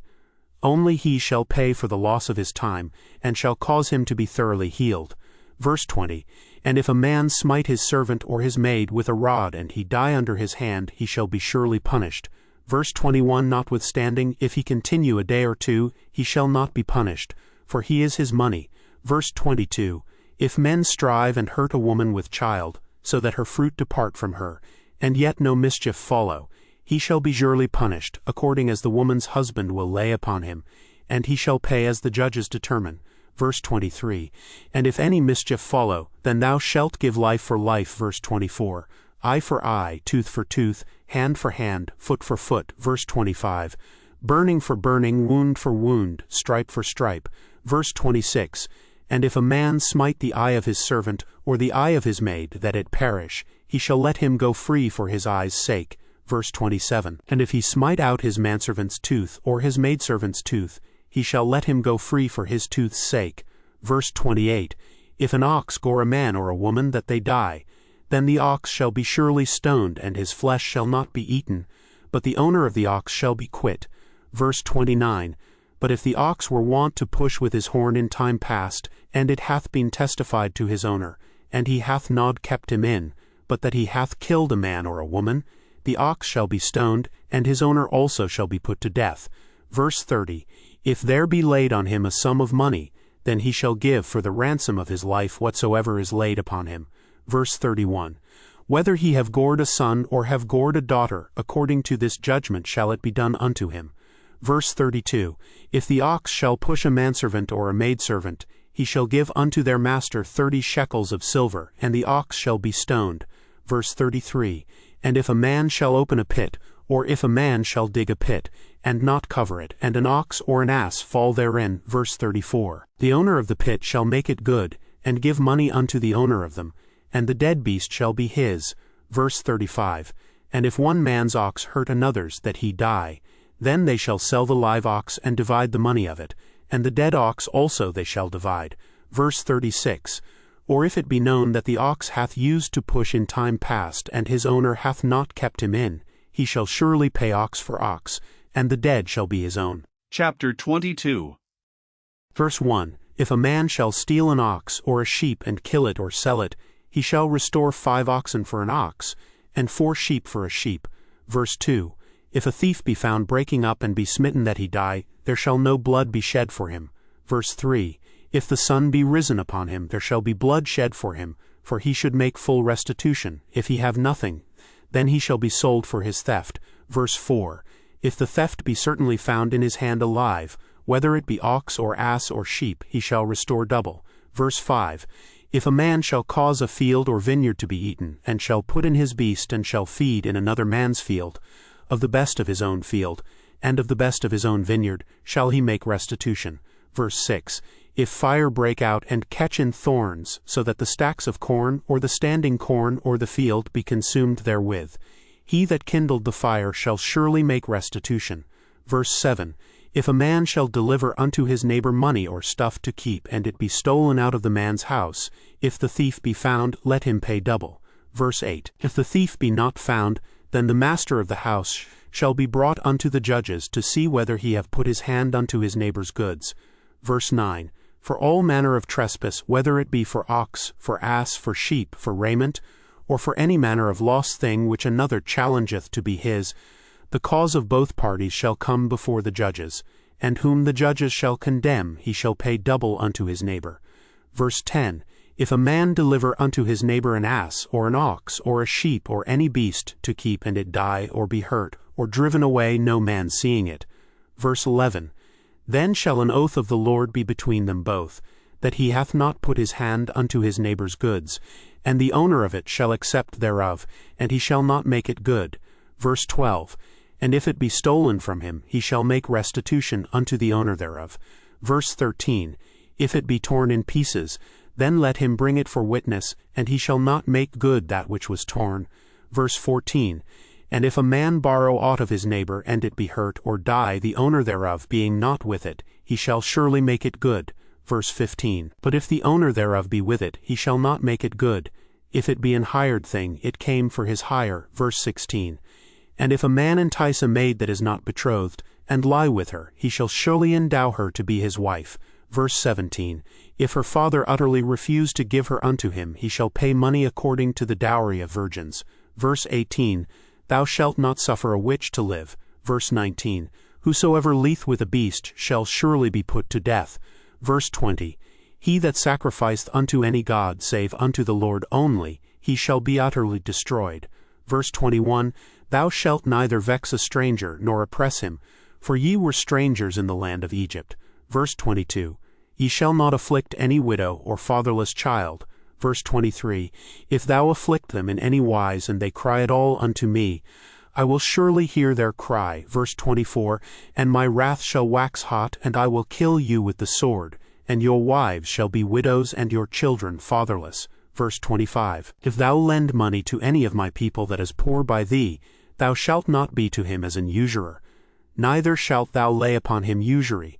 Verse 26, If thou at all take thy neighbor's raiment to pledge, thou shalt deliver it unto him by that the sun goeth down. Verse 27, For that is his covering only, it is his raiment for his skin, wherein shall he sleep, and it shall come to pass when he crieth unto me, that I will hear, for I am gracious. Verse 28, Thou shalt not revile the gods, nor durs the ruler of thy people. Verse 29, Thou shalt not delay to offer the first of thy ripe fruits, and of thy liquors. The firstborn of thy sons shalt thou give unto me. Verse 30, Likewise shalt thou do with thine oxen, and with thy sheep. 7 days it shall be with his dam. On the 8th day thou shalt give it me. Verse 31, And ye shall be holy men unto me. Neither shall ye eat any flesh that is torn of beasts in the field. Ye shall cast it to the dogs. Chapter 23. Verse 1, Thou shalt not raise a false report. Put not thine hand with the wicked to be an unrighteous witness. Verse 2, Thou shalt not follow a multitude to do evil, neither shalt thou speak in a cause to decline after many to wrest judgment. Verse 3, Neither shalt thou countenance a poor man in his cause. Verse 4, If thou meet thine enemy's ox or his ass going astray, thou shalt surely bring it back to him again. Verse 5, If thou see the ass of him that hateth thee lying under his burden, and wouldest forbear to help him, thou shalt surely help with him. Verse 6, Thou shalt not wrest the judgment of thy poor in his cause. Verse 7, Keep thee far from a false matter, and the innocent and righteous slay thou not, for I will not justify the wicked. Verse 8, And thou shalt take no gift, for the gift blindeth the wise, and perverteth the words of the righteous. Verse 9, Also thou shalt not oppress a stranger, for ye know the heart of a stranger, seeing ye were strangers in the land of Egypt. Verse 10, And 6 years thou shalt sow thy land, and shalt gather in the fruits thereof. Verse 11, But the 7th year thou shalt let it rest and lie still, that the poor of thy people may eat, and what they leave the beasts of the field shall eat. In like manner thou shalt deal with thy vineyard and with thy oliveyard. Verse 12, 6 days thou shalt do thy work, and on the 7th day thou shalt rest, that thine ox and thine ass may rest, and the son of thy handmaid and the stranger may be refreshed. Verse 13, And in all things that I have said unto you be circumspect, and make no mention of the name of other gods, neither let it be heard out of thy mouth. Verse 14, 3 times thou shalt keep a feast unto me in the year. Verse 15, Thou shalt keep the feast of unleavened bread. Thou shalt eat unleavened bread 7 days, as I commanded thee, in the time appointed of the month Abib, for in it thou camest out from Egypt, and none shall appear before me empty smiley face. Verse 16, And the feast of harvest, the firstfruits of thy labors, which thou hast sown in the field, and the feast of ingathering, which is in the end of the year, when thou hast gathered in thy labors out of the field. Verse 17, 3 times in the year all thy males shall appear before the Lord God. Verse 18, Thou shalt not offer the blood of my sacrifice with leavened bread, neither shall the fat of my sacrifice remain until the morning. Verse 19, The first of the firstfruits of thy land thou shalt bring into the house of the Lord thy God. Thou shalt not see the kid in his mother's milk. Verse 20, Behold, I send an angel before thee to keep thee in the way, and to bring thee into the place which I have prepared. Verse 21, Beware of him, and obey his voice, provoke him not, for he will not pardon your transgressions, for my name is in him. Verse 22, But if thou shalt indeed obey his voice, and do all that I speak, then I will be an enemy unto thine enemies, and an adversary unto thine adversaries. Verse 23, For mine angel shall go before thee, and bring thee in unto the Amorites and the Hittites and the Perizzites and the Canaanites, the Hivites and the Jebusites, and I will cut them off. Verse 24. Thou shalt not bow down to their gods, nor serve them, nor do after their works. But thou shalt utterly overthrow them, and quite break down their images. Verse 25. And ye shall serve the Lord your God, and he shall bless thy bread and thy water, and I will take sickness away from the midst of thee. Verse 26. There shall nothing cast their young nor be barren in thy land, the number of thy days I will fulfill. Verse 27. I will send my fear before thee, and will destroy all the people to whom thou shalt come, and I will make all thine enemies turn their backs unto thee. Verse 28. And I will send hornets before thee, which shall drive out the Hivite, the Canaanite, and the Hittite from before thee. Verse 29. I will not drive them out from before thee in 1 year, lest the land become desolate, and the beast of the field multiply against thee. Verse 30. By little and little I will drive them out from before thee, until thou be increased and inherit the land. Verse 31. And I will set thy bounds from the Red Sea even unto the sea of the Philistines, and from the desert unto the river. For I will deliver the inhabitants of the land into your hand, and thou shalt drive them out before thee. Verse 32. Thou shalt make no covenant with them, nor with their gods. Verse 33. They shall not dwell in thy land, lest they make thee sin against me. For if thou serve their gods, it will surely be a snare unto thee. Chapter 24. Verse 1. And he said unto Moses, Come up unto the Lord, thou, and Aaron, Nadab, and Abihu, and 70 of the elders of Israel, and worship ye afar off. Verse 2. And Moses alone shall come near the Lord, but they shall not come nigh, neither shall the people go up with him. Verse 3. And Moses came and told the people all the words of the Lord, and all the judgments. And all the people answered with one voice and said, All the words which the Lord hath said will we do. Verse 4. And Moses wrote all the words of the Lord, and rose up early in the morning, and builded an altar under the hill, and 12 pillars, according to the 12 tribes of Israel. Verse 5. And he sent young men of the children of Israel, which offered burnt offerings, and sacrificed peace offerings of oxen unto the Lord. Verse 6. And Moses took half of the blood, and put it in basins, and half of the blood he sprinkled on the altar. Verse 7. And he took the book of the covenant, and read in the audience of the people. And they said, All that the Lord hath said will we do, and be obedient. Verse 8. And Moses took the blood, and sprinkled it on the people, and said, Behold the blood of the covenant, which the Lord hath made with you concerning all these words. Verse 9.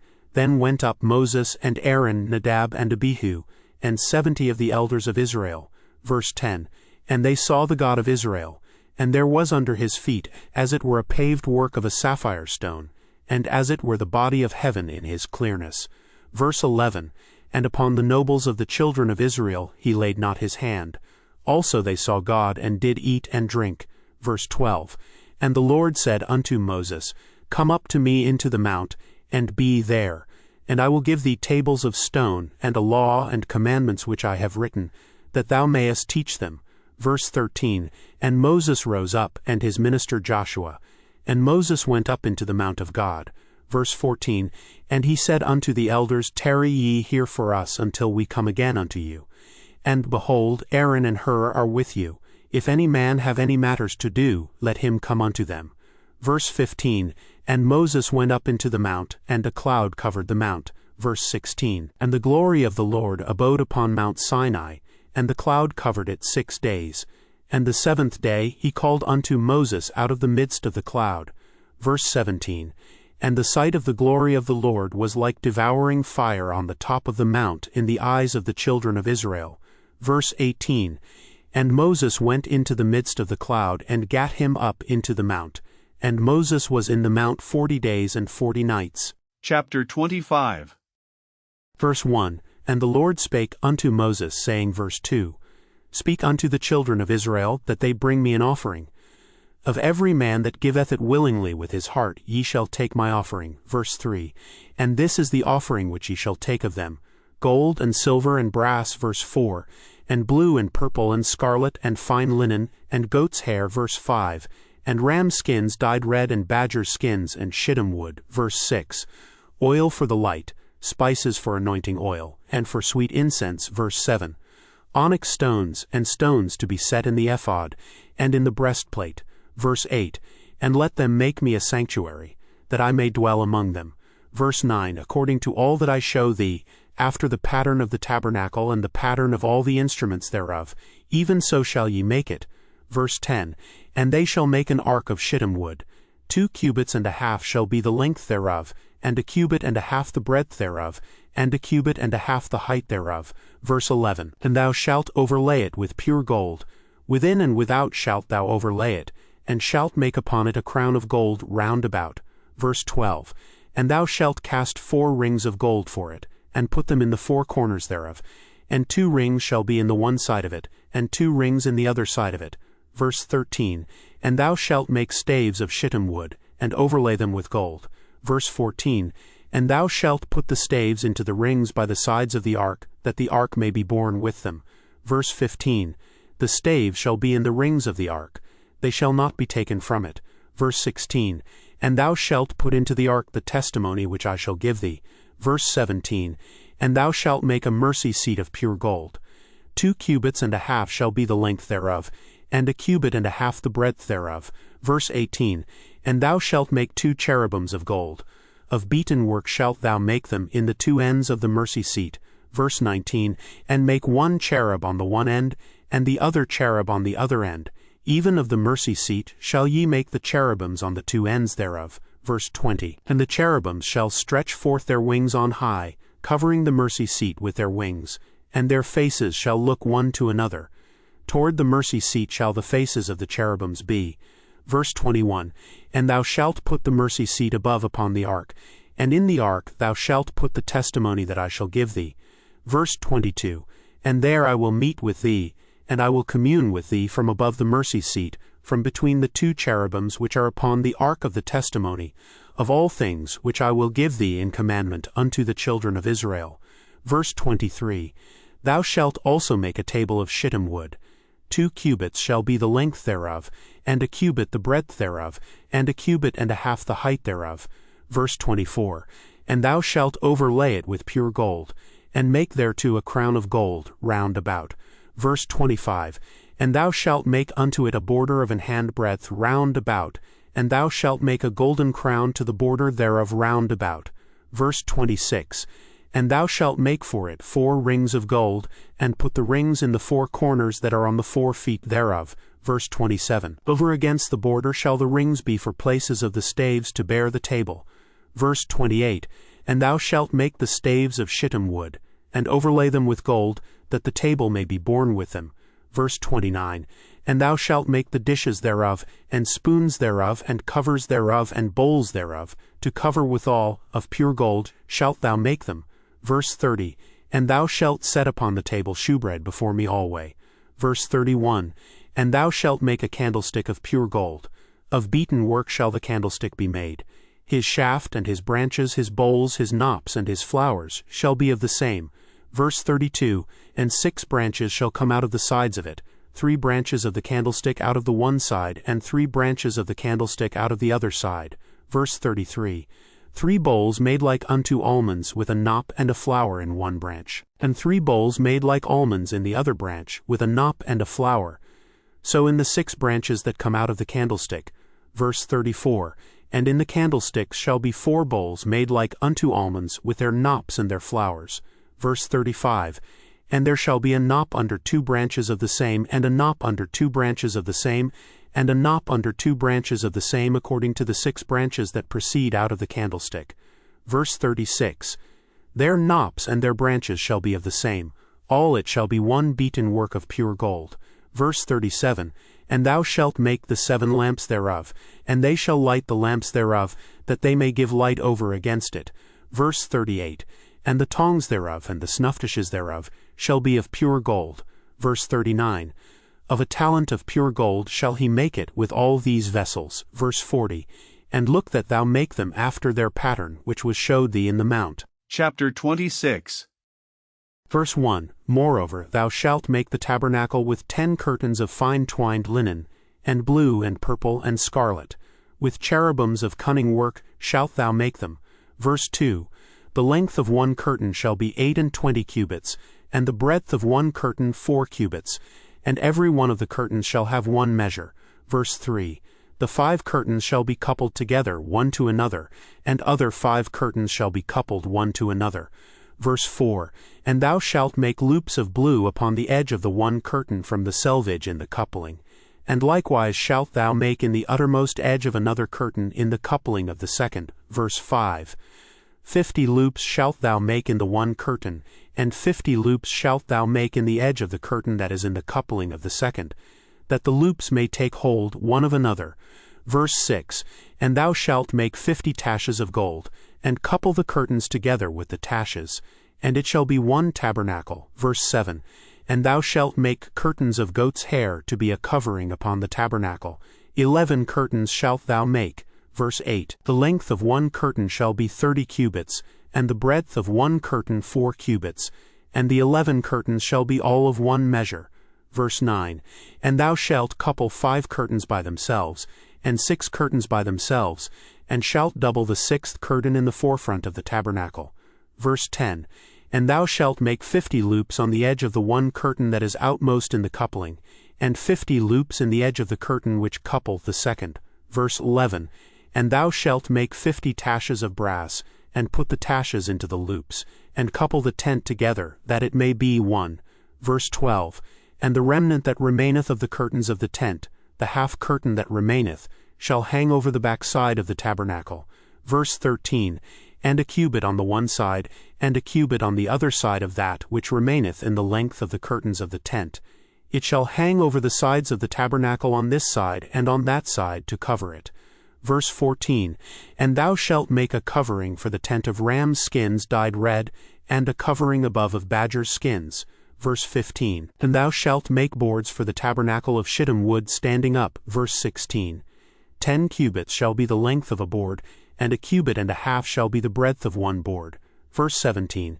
2 tenons shall there be in one board, set in order one against another. Thus shalt thou make for all the boards of the tabernacle. Verse 18. And thou shalt make the boards for the tabernacle, 20 boards on the south side southward. Verse 19. And thou shalt make 40 sockets of silver under the 20 boards, 2 sockets under one board for his 2 tenons, and 2 sockets under another board for his 2 tenons. Verse 20. And for the second side of the tabernacle on the north side, there shall be 20 boards. Verse 21. And there 40 sockets of silver, 2 sockets under one board, and 2 sockets under another board. Verse 22.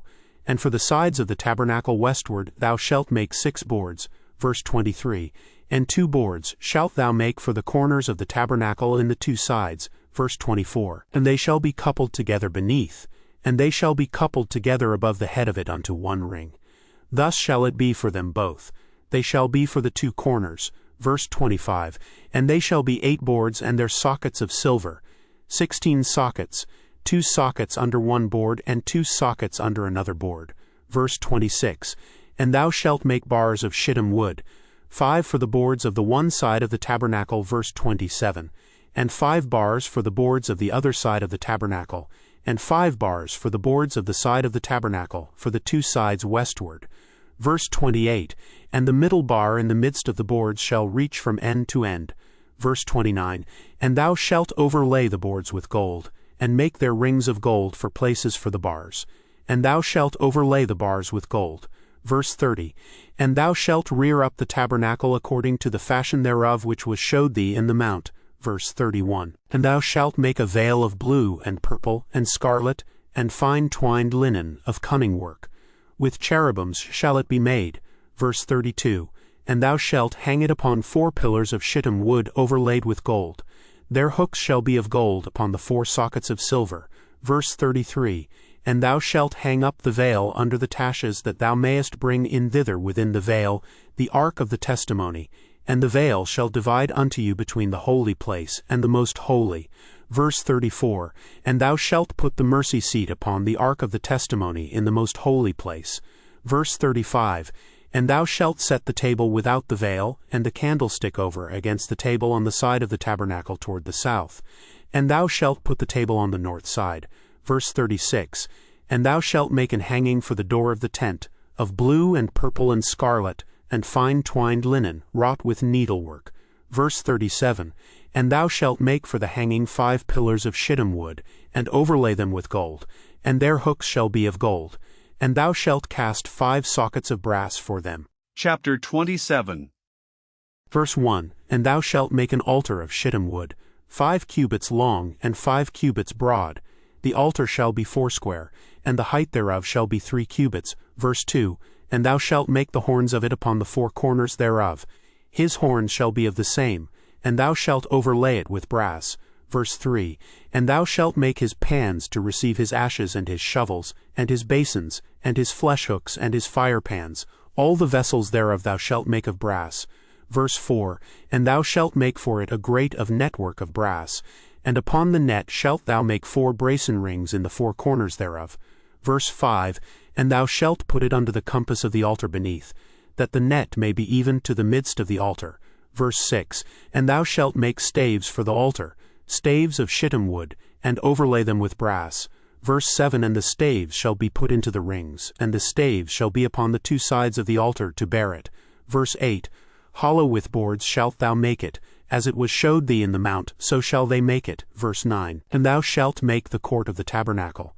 For the south side southward there shall be hangings for the court of fine twined linen of 100 cubits long for one side. Verse 10, And the 20 pillars thereof and their 20 sockets shall be of brass. The hooks of the pillars and their fillets shall be of silver.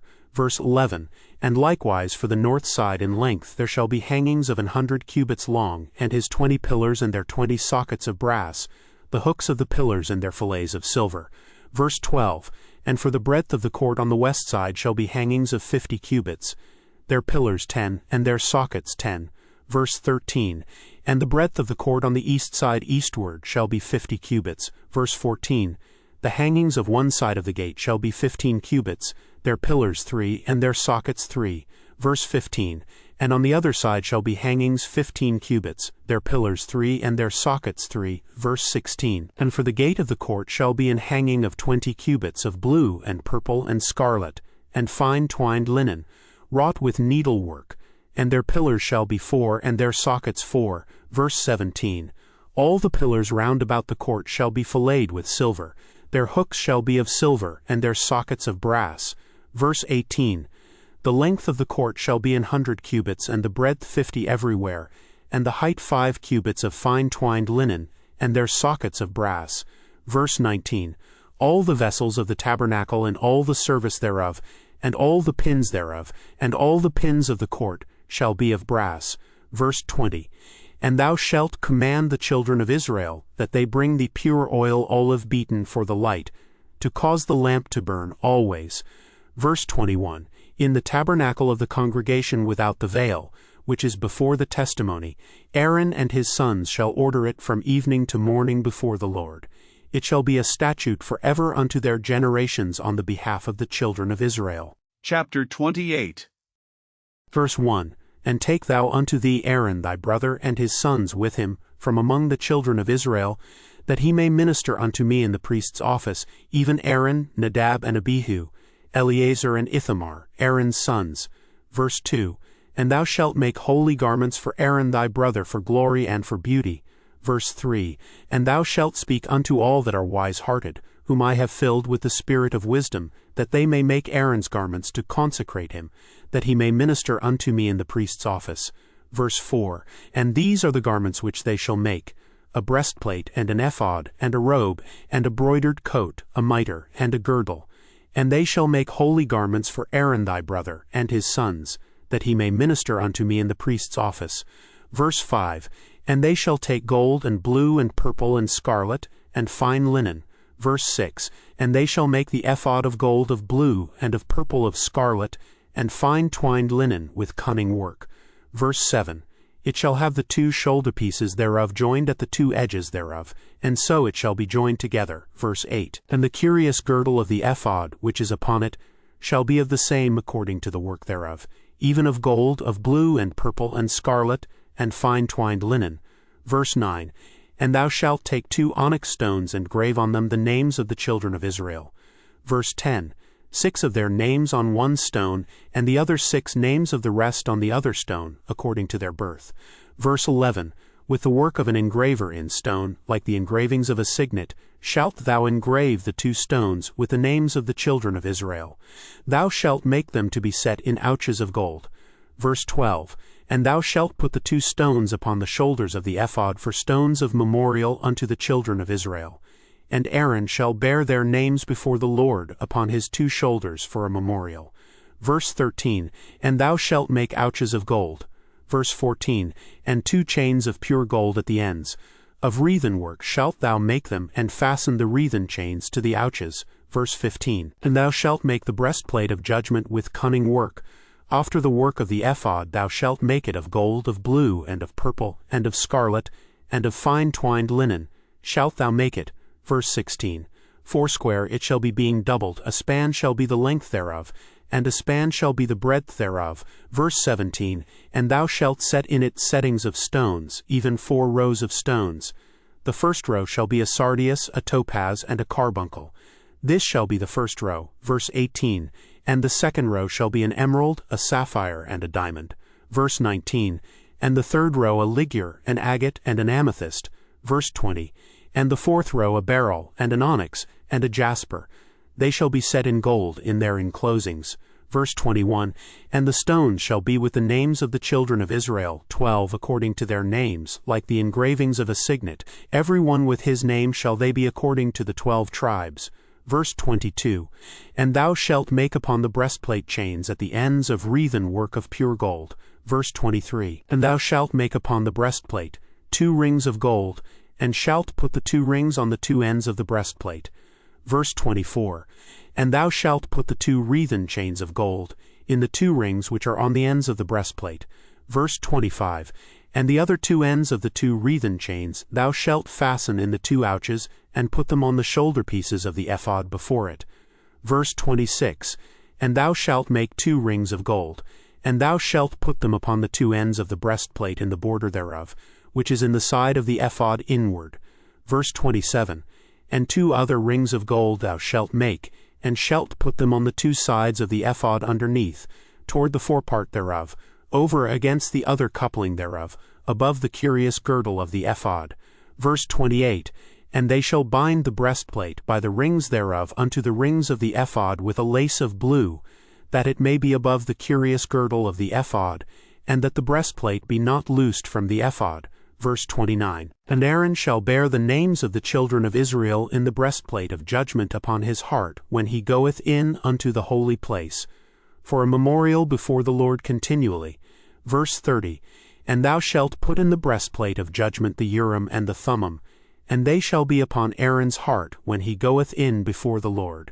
And Aaron shall bear the judgment of the children of Israel upon his heart before the Lord continually. Verse 31. And thou shalt make the robe of the ephod all of blue. Verse 32.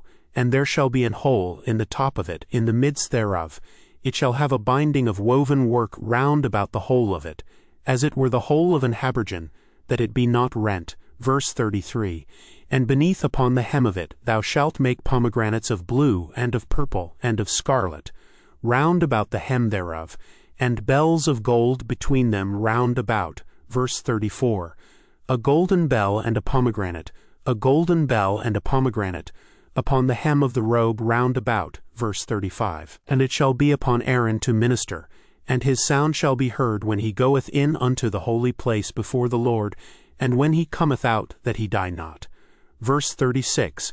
And thou shalt make a plate of pure gold, and grave upon it, like the engravings of a signet, holiness to the Lord. Verse 37. And thou shalt put it on a blue lace, that it may be upon the mitre, upon the forefront of the mitre it shall be. Verse 38. And it shall be upon Aaron's forehead, that Aaron may bear the iniquity of the holy things, which the children of Israel shall hallow in all their holy gifts, and it shall be always upon his forehead, that they may be accepted before the Lord. Verse 39. And thou shalt embroider the coat of fine linen, and thou shalt make the mitre of fine linen, and thou shalt make the girdle of needlework. Verse 40. And for Aaron's sons thou shalt make coats, and thou shalt make for them girdles, and bonnets shalt thou make for them, for glory and for beauty. Verse 41. And thou shalt put them upon Aaron thy brother, and his sons with him, and shalt anoint them, and consecrate them, and sanctify them, that they may minister unto me in the priest's office. Verse 42, And thou shalt make them linen breeches to cover their nakedness, from the loins even unto the thighs they shall reach. Verse 43, And they shall be upon Aaron, and upon his sons, when they come in unto the tabernacle of the congregation, or when they come near unto the altar to minister in the holy place, that they bear not iniquity, and die. It shall be a statute forever unto him and his seed after him. Chapter 29. Verse 1, And this is the thing that thou shalt do unto them to hallow them, to minister unto me in the priest's office. Take 1 young bullock, and 2 rams without blemish. Verse 2, And unleavened bread and cakes unleavened tempered with oil, and wafers unleavened anointed with oil. Of wheaten flour shalt thou make them. Verse 3, And thou shalt put them into 1 basket, and bring them in the basket, with the bullock and the 2 rams. Verse 4, And Aaron and his sons thou shalt bring unto the door of the tabernacle of the congregation, and shalt wash them with water. Verse 5, And thou shalt take the garments, and put upon Aaron the coat, and the robe of the ephod, and the breastplate, and gird him with the curious girdle of the ephod. Verse 6, And thou shalt put the mitre upon his head, and put the holy crown upon the mitre. Verse 7, Then shalt thou take the anointing oil, and pour it upon his head, and anoint him. Verse 8, And thou shalt bring his sons, and put coats upon them. Verse 9, And thou shalt gird them with girdles, Aaron and his sons, and put the bonnets on them. And the priest's office shall be theirs for a perpetual statute. And thou shalt consecrate Aaron and his sons. Verse 10, And thou shalt cause a bullock to be brought before the tabernacle of the congregation, and Aaron and his sons shall put their hands upon the head of the bullock. Verse 11, And thou shalt kill the bullock before the Lord by the door of the tabernacle of the congregation. Verse 12, And thou shalt take of the blood of the bullock, and put it upon the horns of the altar with thy finger, and pour all the blood beside the bottom of the altar. Verse 13, And thou shalt take all the fat that covereth the inwards, and the caul that is above the liver, and the 2 kidneys, and the fat that is upon them, and burn them upon the altar. Verse 14, But the flesh of the bullock, and his skin, and his dung, shalt thou burn with fire without the camp. It is a sin offering. Verse 15, Thou shalt also take 1 ram, and Aaron and his sons shall put their hands upon the head of the ram. Verse 16, And thou shalt slay the ram, and thou shalt take his blood, and sprinkle it round about upon the altar. Verse 17, And thou shalt cut the ram in pieces, and wash the inwards of him, and his legs, and put them unto his pieces and unto his head. Verse 18, And thou shalt burn the whole ram upon the altar. It is a burnt offering unto the Lord. It is a sweet savour, an offering made by fire unto the Lord. Verse 19, And thou shalt take the other ram, and Aaron and his sons shall put their hands upon the head of the ram. Verse 20, Then shalt thou kill the ram, and take of his blood, and put it upon the pip of the right ear of Aaron, and upon the pip of the right ear of his sons, and upon the thumb of their right hand, and upon the great toe of their right foot, and sprinkle the blood upon the altar round about. Verse 21, And thou shalt take of the blood that is upon the altar, and of the anointing oil, and sprinkle it upon Aaron, and upon his garments, and upon his sons, and upon the garments of his sons with him, and he shall be hallowed, and his garments, and his sons' garments with him. Verse 22, And so thou shalt take of the ram the fat, and the rump, and the fat that covereth the inwards, and the caul above the liver, and the 2 kidneys, and the fat that is upon them, and the right shoulder, for it is a ram of consecration. Verse 23, And 1 loaf of bread, and 1 cake of oiled bread, and 1 wafer out of the basket of the unleavened bread that is before the Lord. Verse 24, And thou shalt put all in the hands of Aaron, and in the hands of his sons, and shalt wave them for a wave offering before the Lord. Verse 25, And thou shalt receive them of their hands, and burn them upon the altar for a burnt offering, for a sweet savour before the Lord. It is an offering made by fire unto the Lord. Verse 26, And thou shalt take the breast of the ram of Aaron's consecration, and wave it for a wave offering before the Lord, and it shall be thy part. Verse 27, And thou shalt sanctify the breast of the wave offering, and the shoulder of the heave offering, which is waved and which is heaved up, of the ram of the consecration, even of that which is for Aaron, and of that which is for his sons. Verse 28, And it shall be Aaron's and his sons by a statute forever from the children of Israel. For it is an heave offering, and it shall be an heave offering from the children of Israel of the sacrifice of their peace offerings, even their heave offering unto the Lord. Verse 29, And the holy garments of Aaron shall be his sons after him, to be anointed therein, and to be consecrated in them. Verse 30, And that son that is priest in his stead shall put them on 7 days, when he cometh into the tabernacle of the congregation to minister in the holy place. Verse 31, And thou shalt take the ram of the consecration, and seethe his flesh in the holy place. Verse 32, And Aaron and his sons shall eat the flesh of the ram, and the bread that is in the basket by the door of the tabernacle of the congregation. Verse 33, And they shall eat those things wherewith the atonement was made to consecrate and to sanctify them. But a stranger shall not eat thereof, because they are holy. Verse 34, And if aught of the flesh of the consecrations or of the bread remain unto the morning, then thou shalt burn the remainder with fire. It shall not be eaten, because it is holy. Verse 35, And thus shalt thou do unto Aaron and to his sons, according to all things which I have commanded thee. 7 days shalt thou consecrate them. Verse 36, And thou shalt offer every day a bullock for a sin offering for atonement. And thou shalt cleanse the altar when thou hast made an atonement for it, and thou shalt anoint it to sanctify it. Verse 37, 7 days thou shalt make an atonement for the altar and sanctify it, and it shall be an altar most holy. Whatsoever toucheth the altar shall be holy. Verse 38, Now this is that which thou shalt offer upon the altar, 2 lambs of the first year day by day continually. Verse 39, The one lamb thou shalt offer in the morning, and the other lamb thou shalt offer at even. Verse 40, And with the one lamb 1/10 deal of flour mingled with the 4th part of an hin of beaten oil, and the 4th part of an hin of wine, for a drink offering. Verse 41, And the other lamb thou shalt offer at even, and shalt do thereto according to the meat offering of the morning, and according to the drink offering thereof, for a sweet savour, an offering made by fire unto the Lord. Verse 42, This shall be a continual burnt offering throughout your generations at the door of the tabernacle of the congregation before the Lord, where I will meet you to speak there unto thee. Verse 43, And there I will meet with the children of Israel, and the tabernacle shall be sanctified by my glory. Verse 44, And I will sanctify the tabernacle of the congregation and the altar. I will sanctify also both Aaron and his sons, to minister to me in the priest's office. Verse 45, And I will dwell among the children of Israel, and will be their God. Verse 46, And they shall know that I am the Lord their God, that brought them forth out of the land of Egypt, that I may dwell among them. I am the Lord their God. Chapter 30. Verse 1, And thou shalt make an altar to burn incense upon. Of shittim wood shalt thou make it. Verse 2, A cubit shall be the length thereof, and a cubit the breadth thereof. 80 shall it be, and 2 cubits shall be the height thereof.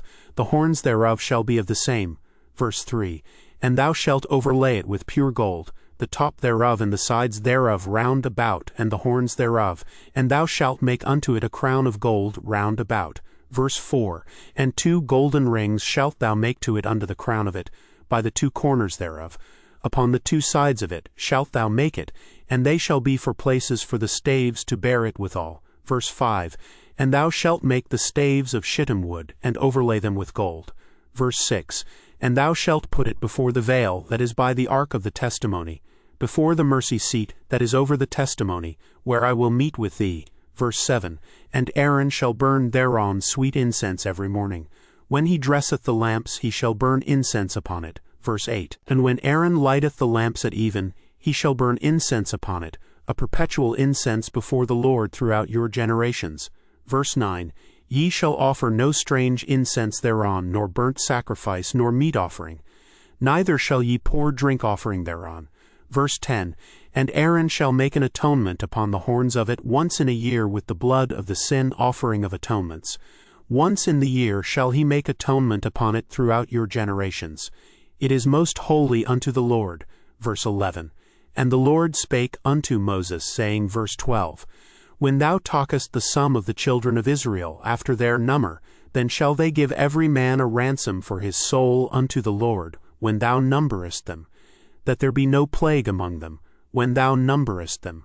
Verse 13, This they shall give, every one that passeth among them that are numbered, half a shekel after the shekel of the sanctuary. A shekel is 20 gerahs smiley face, and half shekel shall be the offering of the Lord. Verse 14, Every one that passeth among them that are numbered from 20 years old and above shall give an offering unto the Lord. Verse 15, The rich shall not give more, and the poor shall not give less than half a shekel when they give an offering unto the Lord to make an atonement for your souls. Verse 16, And thou shalt take the atonement money of the children of Israel, and shalt appoint it for the service of the tabernacle of the congregation, that it may be a memorial unto the children of Israel before the Lord, to make an atonement for your souls. Verse 17, And the Lord spake unto Moses, saying, verse 18, Thou shalt also make a laver of brass, and his foot also of brass, to wash withal. And thou shalt put it between the tabernacle of the congregation and the altar, and thou shalt put water therein. Verse 19, For Aaron and his sons shall wash their hands and their feet thereat. Verse 20, When they go into the tabernacle of the congregation, they shall wash with water, that they die not, or when they come near to the altar to minister, to burn offering made by fire unto the Lord. Verse 21, So they shall wash their hands and their feet, that they die not. And it shall be a statute forever to them, even to him and to his seed throughout their generations. Verse 22, Moreover the Lord spake unto Moses, saying, verse 23, Take thou also unto thee principal spices, of pure myrrh 500 shekels, and of sweet cinnamon half so much, even 250 shekels, and of sweet calamus 250 shekels. Verse 24, And of cassia 500 shekels, after the shekel of the sanctuary, and of oil olive and hin. Verse 25, And thou shalt make it an oil of holy ointment, an ointment compound after the art of the apothecary. It shall be an holy anointing oil. Verse 26, And thou shalt anoint the tabernacle of the congregation therewith, and the ark of the testimony. Verse 27, And the table and all his vessels, and the candlestick and his vessels, and the altar of incense. Verse 28, And the altar of burnt offering with all his vessels, and the laver and his foot. Verse 29, And thou shalt sanctify them, that they may be most holy. Whatsoever toucheth them shall be holy. Verse 30, And thou shalt anoint Aaron and his sons, and consecrate them, that they may minister unto me in the priest's office. Verse 31, And thou shalt speak unto the children of Israel, saying, This shall be an holy anointing oil unto me throughout your generations. Verse 32, Upon man's flesh shall it not be poured, neither shall ye make any other like it, after the composition of it. It is holy, and it shall be holy unto you. Verse 33, Whosoever compoundeth any like it, or whosoever putteth any of it upon a stranger, shall even be cut off from his people. Verse 34, And the Lord said unto Moses, Take unto thee sweet spices stacte, and onycha, and galbanum, these sweet spices with pure frankincense. Of each shall there be a like weight. Verse 35, And thou shalt make it a perfume, a confection after the art of the apothecary, tempered together, pure and holy. Verse 36, And thou shalt beat some of it very small, and put of it before the testimony in the tabernacle of the congregation, where I will meet with thee. It shall be unto you most holy. Verse 37, And as for the perfume which thou shalt make, ye shall not make to yourselves according to the composition thereof. It shall be unto thee holy for the Lord. Verse 38, Whosoever shall make like unto that, to smell thereto, shall even be cut off from his people. Chapter 31.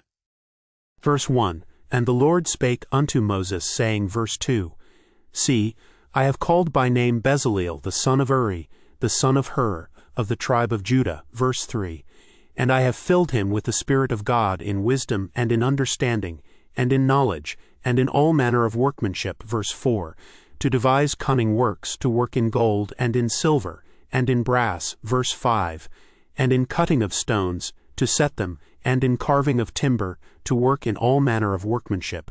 Verse 6, And I, behold, I have given with him Aholiab, the son of Ahisamach, of the tribe of Dan, And in the hearts of all that are wise-hearted I have put wisdom, that they may make all that I have commanded thee. Verse 7. The tabernacle of the congregation, and the ark of the testimony, and the mercy seat that is thereupon, and all the furniture of the tabernacle. Verse 8. And the table and his furniture, and the pure candlestick with all his furniture, and the altar of incense. Verse 9. And the altar of burnt offering with all his furniture, and the laver and his foot. Verse 10. And the cloths of service, and the holy garments for Aaron the priest, and the garments of his sons, to minister in the priest's office. Verse 11. And the anointing oil, and sweet incense for the holy place. According to all that I have commanded thee shall they do. Verse 12. And the Lord spake unto Moses, saying. Verse 13. Speak thou also unto the children of Israel, saying, Verily my Sabbaths ye shall keep, for it is a sign between me and you throughout your generations, that ye may know that I am the Lord that doth sanctify you. Verse 14. Ye shall keep the Sabbath therefore, for it is holy unto you. Every one that defileth it shall surely be put to death. For whosoever doth any work therein, that soul shall be cut off from among his people. Verse 15. 6 days may work be done, but in the seventh is the Sabbath of rest, holy to the Lord. Whosoever doth any work in the Sabbath day, he shall surely be put to death. Verse 16. Wherefore the children of Israel shall keep the Sabbath, to observe the Sabbath throughout their generations, for a perpetual covenant. Verse 17. It is a sign between me and the children of Israel forever. For in 6 days the Lord made heaven and earth, and on the seventh day he rested, and was refreshed. Verse 18. And he gave unto Moses, when he had made an end of communing with him upon Mount Sinai, 2 tables of testimony, tables of stone, written with the finger of God. Chapter 32. Verse 1. And when the people saw that Moses delayed to come down out of the mount, the people gathered themselves together unto Aaron, and said unto him, Up, make us gods which shall go before us. For as for this Moses, the man that brought us up out of the land of Egypt, we wot not what is become of him. Verse 2. And Aaron said unto them, Break off the golden earrings which are in the ears of your wives, of your sons, and of your daughters, and bring them unto me. Verse 3. And all the people brake off the golden earrings which were in their ears, and brought them unto Aaron. Verse 4. And he received them at their hand, and fashioned it with a graving tool, after he had made it a molten calf. And they said, These be thy gods, O Israel, which brought thee up out of the land of Egypt. Verse 5. And when Aaron saw it, he built an altar before it. And Aaron made proclamation, and said, Tomorrow is a feast to the Lord. Verse 6. And they rose up early on the morrow, and offered burnt offerings, and brought peace offerings. And the people sat down to eat and to drink, and rose up to play. Verse 7. And the Lord said unto Moses, Go get thee down, for thy people, which thou broughtest out of the land of Egypt, have corrupted themselves. Verse 8. They have turned aside quickly out of the way which I commanded them. They have made them a molten calf, and have worshipped it, and have sacrificed thereunto, and said, These be thy gods, O Israel, which have brought thee up out of the land of Egypt. Verse 9. And the Lord said unto Moses, I have seen this people, and, behold, it is a stiff-necked people. Verse 10. Now therefore let me alone, that my wrath may wax hot against them, and that I may consume them, and I will make of thee a great nation. Verse 11. And Moses besought the Lord his God, and said, Lord, why does thy wrath wax hot against thy people, which thou hast brought forth out of the land of Egypt with great power, and with a mighty hand? Verse 12. Wherefore should the Egyptians speak and say, For mischief did he bring them out to slay them in the mountains, and to consume them from the face of the earth? Turn from thy fierce wrath, and repent of this evil against thy people. Verse 13. Remember Abraham, Isaac, and Israel, thy servants, to whom thou swarest by thine own self, and saidst unto them, I will multiply your seed as the stars of heaven, and all this land that I have spoken of will I give unto your seed, and they shall inherit it forever. Verse 14. And the Lord repented of the evil which he thought to do unto his people. Verse 15. And Moses turned and went down from the mount, and the 2 tables of the testimony were in his hand. The tables were written on both their sides, on the one side and on the other were they written. Verse 16. And the tables were the work of God, and the writing was the writing of God, graven upon the tables. Verse 17. And when Joshua heard the noise of the people as they shouted, he said unto Moses, There is a noise of war in the camp. Verse 18. And he said, It is not the voice of them that shout for mastery, neither is it the voice of them that cry for being overcome, but the noise of them that sing do I hear. Verse 19. And it came to pass, as soon as he came nigh unto the camp, that he saw the calf and the dancing. And Moses' anger waxed hot, and he cast the tables out of his hands, and brake them beneath the mount. Verse 20. And he took the calf which they had made, and burnt it in the fire, and ground it to powder, and strawed it upon the water, and made the children of Israel drink of it. Verse 21. And Moses said unto Aaron, What did this people unto thee, that thou hast brought so great a sin upon them? Verse 22. And Aaron said, Let not the anger of my Lord wax hot. Thou knowest the people, that they are set on mischief. Verse 23. For they said unto me, Make us gods, which shall go before us. For as for this Moses, the man that brought us up out of the land of Egypt, we wot not what is become of him. Verse 24. And I said unto them, Whosoever hath any gold, let them break it off. So they gave it me. Then I cast it into the fire, and there came out this calf. Verse 25. And when Moses saw that the people were naked, for Aaron had made them naked unto their shame among their enemies, smiley face. Verse 26. Then Moses stood in the gate of the camp, and said, Who is on the Lord's side? Let him come unto me. And all the sons of Levi gathered themselves together unto him. Verse 27.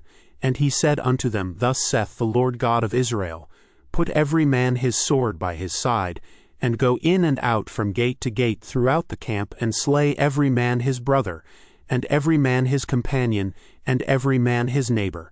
Verse 28. And the children of Levi did according to the word of Moses. And there fell of the people that day about 3,000 men. Verse 29. For Moses had said, Consecrate yourselves today to the Lord, even every man upon his son and upon his brother, that he may bestow upon you a blessing this day. Verse 30. And it came to pass on the morrow that Moses said unto the people, Ye have sinned a great sin, and now I will go up unto the Lord. Peradventure I shall make an atonement for your sin. Verse 31. And Moses returned unto the Lord, and said, O this people have sinned a great sin, and have made them gods of gold. Verse 32. Yet now, if thou wilt forgive their sin, and if not, blot me, I pray thee, out of thy book which thou hast written. Verse 33. And the Lord said unto Moses, Whosoever hath sinned against me, him will I blot out of my book. Verse 34. Therefore, now go, lead the people unto the place of which I have spoken unto thee. Behold, mine angel shall go before thee. Nevertheless, in the day when I visit, I will visit their sin upon them. Verse 35. And the Lord plagued the people, because they made the calf which Aaron made. Chapter 33. Verse 1. And the Lord said unto Moses, Depart and go up hence, thou and the people which thou hast brought up out of the land of Egypt, unto the land which I swear unto Abraham, to Isaac, and to Jacob, saying, Unto thy seed will I give it. Verse 2. And I will send an angel before thee, and I will drive out the Canaanite, the Amorite, and the Hittite, and the Perizzite, the Hivite, and the Jebusite. Verse 3. Unto a land flowing with milk and honey, for I will not go up in the midst of thee, for thou art a stiff-necked people, lest I consume thee in the way. Verse 4. And when the people heard these evil tidings, they mourned, and no man did put on him his ornaments. Verse 5. For the Lord had said unto Moses, Say unto the children of Israel, Ye are a stiff-necked people. I will come up into the midst of thee in a moment, and consume thee. Therefore now put off thy ornaments from thee, that I may know what to do unto thee. Verse 6. And the children of Israel stripped themselves of their ornaments by the Mount Horeb. Verse 7. And Moses took the tabernacle, and pitched it without the camp, afar off from the camp, and called it the tabernacle of the congregation. And it came to pass, that every one which sought the Lord went out unto the tabernacle of the congregation, which was without the camp. Verse 8. And it came to pass, when Moses went out unto the tabernacle, that all the people rose up, and stood every man at his tent door, and looked after Moses, until he was gone into the tabernacle. Verse 9. And it came to pass, as Moses entered into the tabernacle, the cloudy pillar descended and stood at the door of the tabernacle. And the Lord talked with Moses. Verse 10. And all the people saw the cloudy pillar stand at the tabernacle door. And all the people rose up and worshipped, every man in his tent door. Verse 11, And the Lord spake unto Moses face to face, as a man speaketh unto his friend. And he turned again into the camp. But his servant Joshua the son of Nun, a young man, departed not out of the tabernacle. Verse 12, And Moses said unto the Lord, See, thou sayest unto me, Bring up this people. And thou hast not let me know whom thou wilt send with me. Yet thou hast said, I know thee by name, and thou hast also found grace in my sight. Verse 13, Now therefore I pray thee, if I have found grace in thy sight, show me now thy way, that I may know thee, that I may find grace in thy sight, and consider that this nation is thy people.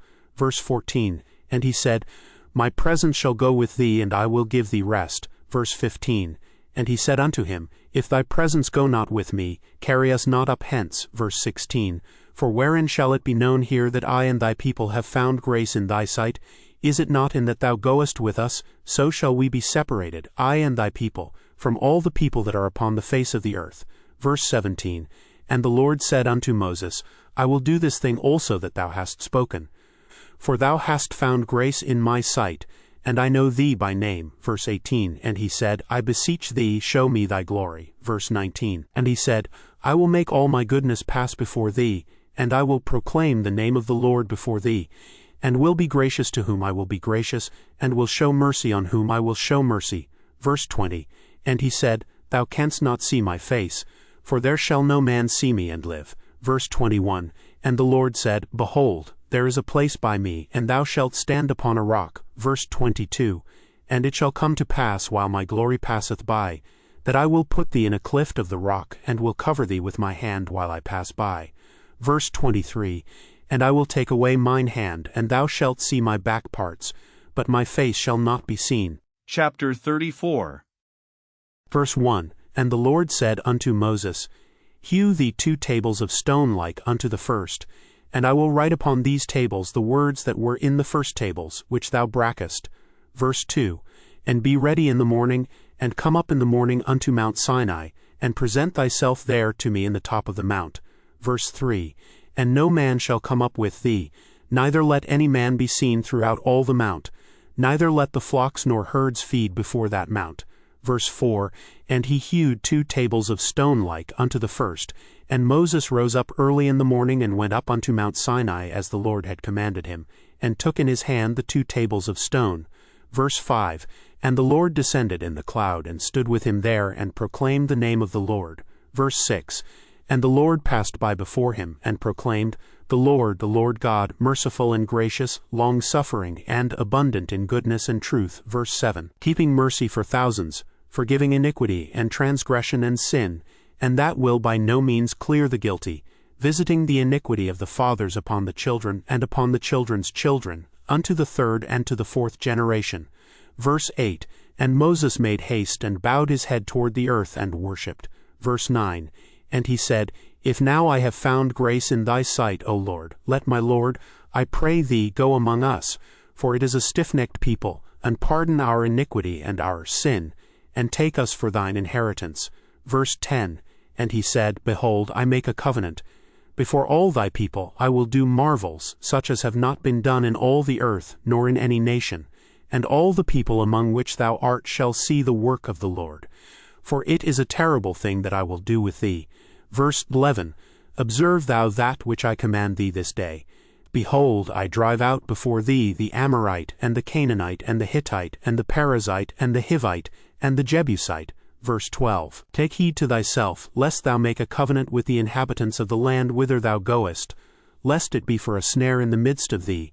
Verse 13, But ye shall destroy their altars, break their images, and cut down their groves. Verse 14, For thou shalt worship no other God, for the Lord, whose name is a jealous God. Verse 15, Lest thou make a covenant with the inhabitants of the land, and they go a-whoring after their gods, and do sacrifice unto their gods, and one call thee, and thou eat of his sacrifice. Verse 16, And thou take of their daughters unto thy sons, and their daughters go a-whoring after their gods, and make thy sons go a-whoring after their gods. Verse 17, Thou shalt make thee no molten gods. Verse 18, The feast of unleavened bread shalt thou keep. 7 days thou shalt eat unleavened bread as I commanded thee, in the time of the month Abib, for in the month Abib thou camest out from Egypt. Verse 19, All that openeth the matrix is mine, and every firstling among thy cattle, whether ox or sheep, that is male. Verse 20, But the firstling of an ass thou shalt redeem with a lamb, and if thou redeem him not, then shalt thou break his neck. All the firstborn of thy sons thou shalt redeem, and none shall appear before me empty. Verse 21, 6 days thou shalt work, but on the 7th day thou shalt rest. In earing time and in harvest thou shalt rest. Verse 22, And thou shalt observe the feast of weeks, of the firstfruits of wheat harvest, and the feast of ingathering at the year's end. Verse 23, Thrice in the year shall all your men-children appear before the Lord God, the God of Israel. Verse 24, For I will cast out the nations before thee, and enlarge thy borders. Neither shall any man desire thy land, when thou shalt go up to appear before the Lord thy God thrice in the year. Verse 25, Thou shalt not offer the blood of my sacrifice with leaven, neither shall the sacrifice of the feast of the Passover be left unto the morning. Verse 26, The first of the firstfruits of thy land thou shalt bring unto the house of the Lord thy God.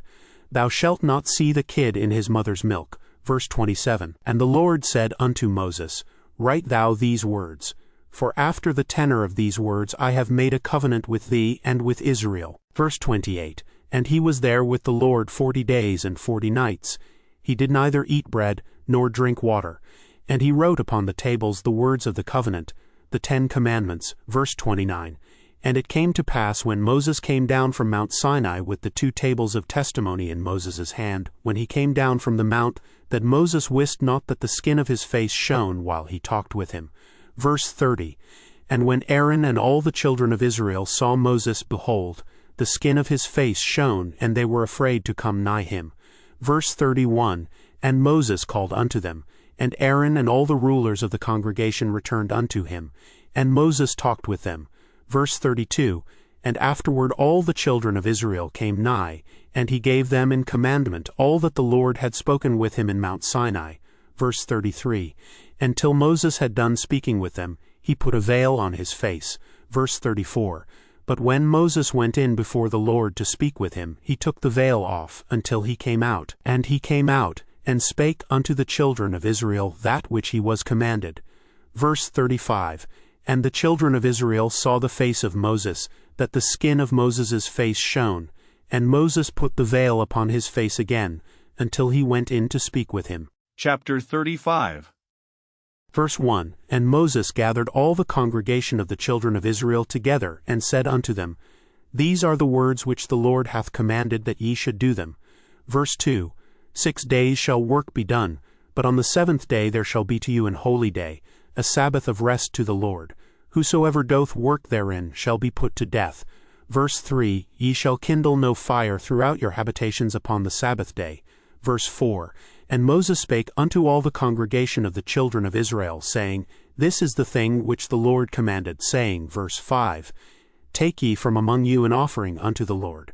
Whosoever is of a willing heart, let him bring it an offering of the Lord, gold and silver and brass. Verse 6, And blue and purple and scarlet and fine linen, and goat's hair. Verse 7, And ram's skins dyed red, and badger's skins, and shittim wood. Verse 8, And oil for the light, and spices for anointing oil, and for the sweet incense. Verse 9, And onyx stones, and stones to be set for the ephod, and for the breastplate. Verse 10, And every wise-hearted among you shall come, and make all that the Lord hath commanded. Verse 11, The tabernacle, his tent and his covering, his taches and his boards, his bars, his pillars and his sockets. Verse 12, The ark and the staves thereof, with the mercy seat and the veil of the covering. Verse 13, The table and his staves, and all his vessels and the shewbread. Verse 14, The candlestick also for the light, and his furniture and his lamps, with the oil for the light. Verse 15, And the incense altar and his staves, and the anointing oil, and the sweet incense, and the hanging for the door at the entering in of the tabernacle. Verse 16, The altar of burnt offering with his brasen grate, his staves, and all his vessels, the laver and his foot.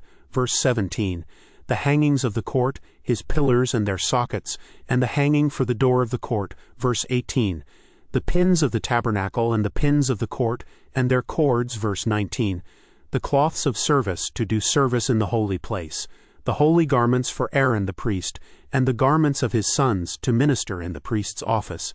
Verse 20. And all the congregation of the children of Israel departed from the presence of Moses. Verse 21. And they came, every one whose heart stirred him up, and every one whom his spirit made willing. And they brought the Lord's offering to the work of the tabernacle of the congregation, and for all his service, and for the holy garments. Verse 22. And they came, both men and women, as many as were willing-hearted, and broad bracelets and earrings and rings and tablets, all jewels of gold. And every man that offered an offering of gold unto the Lord. Verse 23. And every man with whom was found blue and purple and scarlet and fine linen, and goat's hair, and red skins of rams and badger skins, brought them. Verse 24. Every one that did offer an offering of silver and brass, brought the Lord's offering. And every man with whom was found shittim wood for any work of the service, brought it. Verse 25. And all the women that were wise-hearted did spin with their hands, and brought that which they had spun, both of blue and of purple and of scarlet and of fine linen. Verse 26. And all the women whose heart stirred them up in wisdom spun goat's hair. Verse 27. And the rulers brought onyx stones, and stones to be set, for the ephod, and for the breastplate. Verse 28. And spice and oil for the light, and for the anointing oil, and for the sweet incense. Verse 29. The children of Israel brought a willing offering unto the Lord, every man and woman whose heart made them willing to bring for all manner of work, which the Lord had commanded to be made by the hand of Moses. Verse 30. And Moses said unto the children of Israel, See, the Lord hath called by name Bezaleel, the son of Uri, the son of Hur, of the tribe of Judah. Verse 31. And he hath filled him with the Spirit of God, in wisdom, in understanding, and in knowledge, and in all manner of workmanship. Verse 32. And to devise curious works, to work in gold, and in silver, and in brass. Verse 33. And in the cutting of stones, to set them, and in carving of wood, to make any manner of cunning work. Verse 34. And he hath put in his heart that he may teach both he and Aholiab, the son of Ahisamach, of the tribe of Dan. Verse 35. Them hath he filled with wisdom of heart, to work all manner of works of the engraver, and of the cunning workman, and of the embroiderer in blue, and in purple, in scarlet, and in fine linen, and of the weaver, even of them that do any work, and of those that devise cunning work. Chapter 36. Verse 1. Then wrought Bezaleel and Aholiab, and every wise-hearted man, in whom the Lord put wisdom and understanding to know how to work all manner of work for the service of the sanctuary, according to all that the Lord had commanded. Verse 2. And Moses called Bezaleel and Aholiab, and every wise-hearted man in whose heart the Lord had put wisdom, even every one whose heart stirred him up to come unto the work to do it. Verse 3. And they received of Moses all the offering which the children of Israel had brought for the work of the service of the sanctuary, to make it withal. And they brought yet unto him free offerings every morning. Verse 4. And all the wise men that wrought all the work of the sanctuary came every man from his work which they made. Verse 5. And they spake unto Moses, saying, The people bring much more than enough for the service of the work which the Lord commanded to make. Verse 6. And Moses gave commandment, and they caused it to be proclaimed throughout the camp, saying, Let neither man nor woman make any more work for the offering of the sanctuary. So the people were restrained from bringing. Verse 7. For the stuff they had was sufficient for all the work to make it, and too much. Verse 8. And every wise-hearted man among them that wrought the work of the tabernacle made 10 curtains of fine twined linen, and blue and purple and scarlet. With cherubims of cunning work made he them. Verse 9. The length of one curtain was 28 cubits, and the breadth of one curtain 4 cubits. The curtains were all of one size. Verse 10. And he coupled the 5 curtains one unto another, and the other 5 curtains he coupled one unto another. Verse 11. And he made loops of blue on the edge of one curtain from the selvedge in the coupling. Likewise he made in the uttermost side of another curtain in the coupling of the second. Verse 12. 50 loops made he in one curtain, and 50 loops made he in the edge of the curtain which was in the coupling of the second. The loops held one curtain to another. Verse 13, And he made 50 taches of gold, and coupled the curtains one unto another with the taches. So it became one tabernacle. Verse 14, And he made curtains of goat's hair for the tent over the tabernacle. 11 curtains he made them. Verse 15, The length of one curtain was 30 cubits, and 4 cubits was the breadth of one curtain. The 11 curtains were of one size. Verse 16, And he coupled 5 curtains by themselves, and 6 curtains by themselves. Verse 17, And he made 50 loops upon the uttermost edge of the curtain in the coupling, and 50 loops made he upon the edge of the curtain which coupled the second. Verse 18, And he made 50 taches of brass to couple the tent together, that it might be one.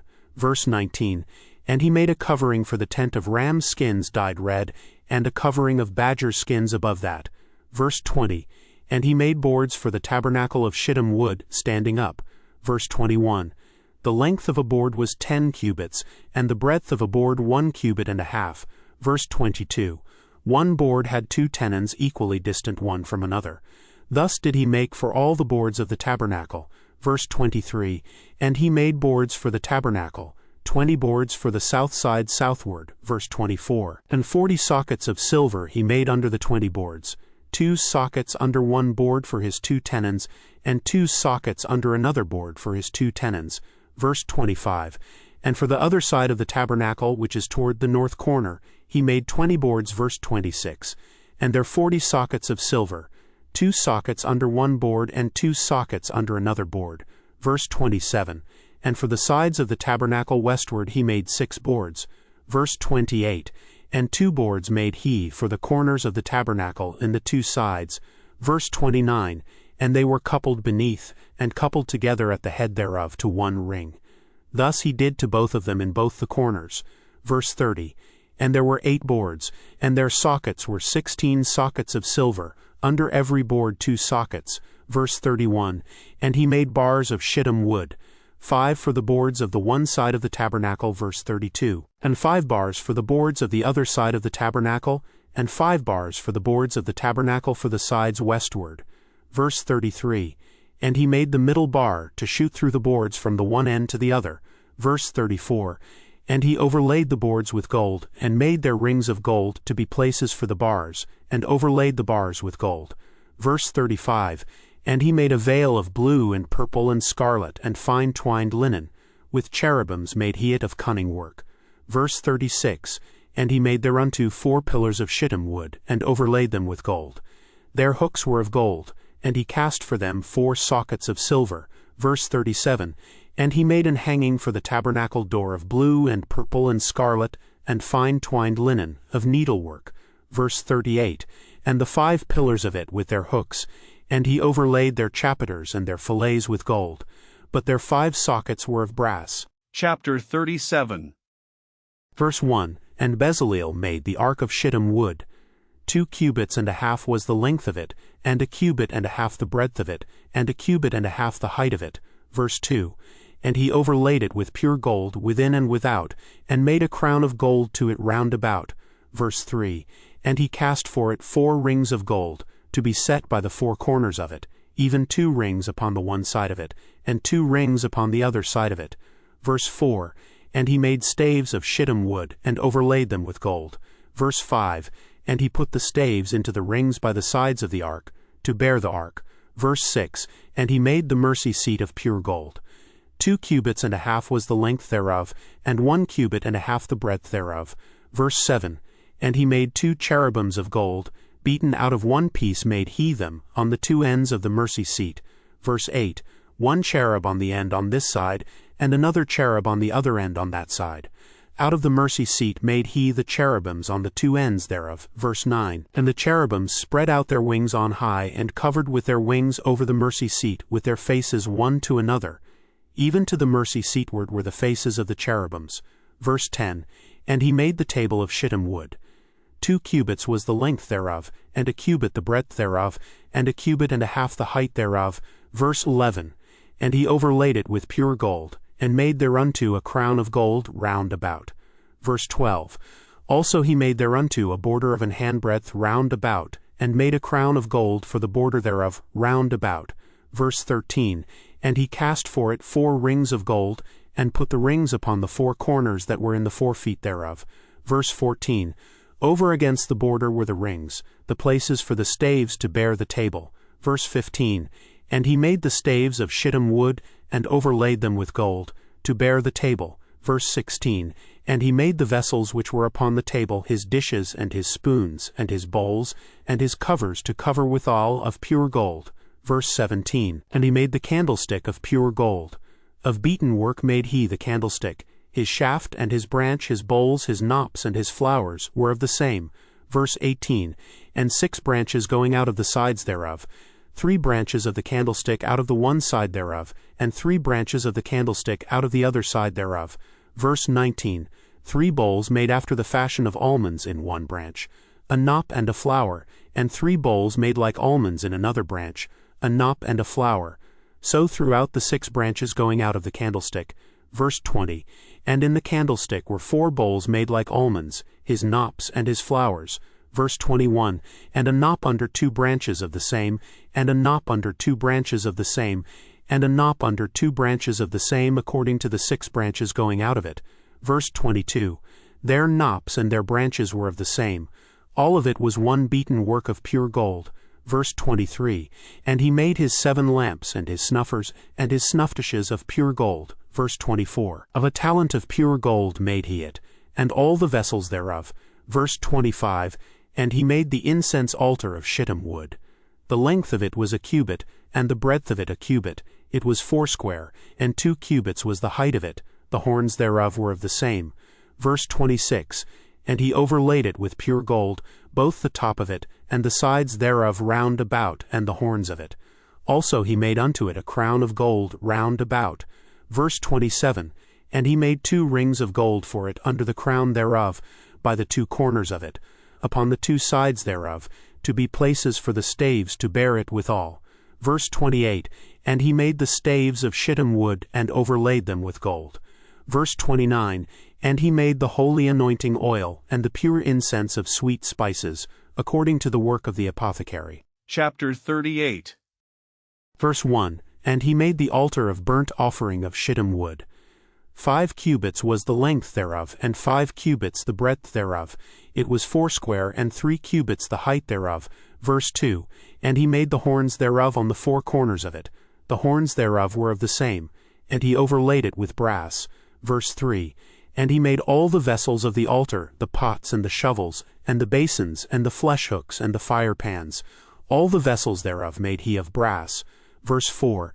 And he made for the altar a brasen grate of network under the compass thereof beneath unto the midst of it.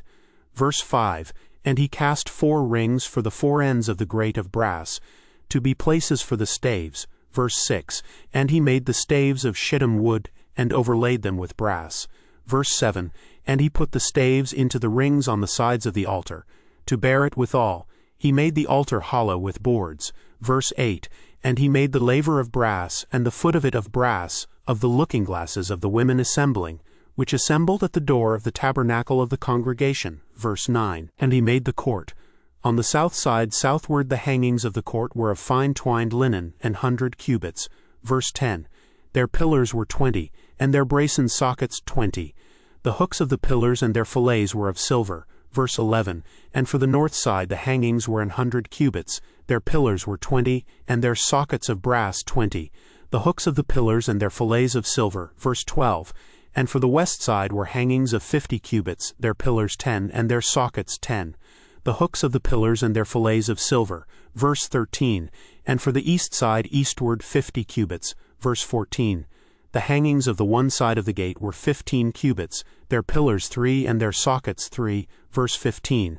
And for the other side of the court gate on this hand and that hand were hangings of 15 cubits, their pillars 3 and their sockets 3. Verse 16. All the hangings of the court round about were of fine twined linen. Verse 17. And the sockets for the pillars were of brass. The hooks of the pillars and their fillets of silver, and the overlaying of their chapiters of silver. And all the pillars of the court were filleted with silver. Verse 18. And the hanging for the gate of the court was needlework of blue and purple and scarlet and fine twined linen, and 20 cubits was the length, and the height in the breadth was 5 cubits, answerable to the hangings of the court. Verse 19. and their pillars were 4, and their sockets of brass 4, their hooks of silver, and the overlaying of their chapiters and their fillets of silver. Verse 20, and all the pins of the tabernacle and of the court round about were of brass. Verse 21, this is the sum of the tabernacle, even of the tabernacle of testimony, as it was counted, according to the commandment of Moses, for the service of the Levites by the hand of Ithamar, son to Aaron the priest. Verse 22, and Bezaleel the son of Uri, the son of Hur of the tribe of Judah, made all that the Lord commanded Moses.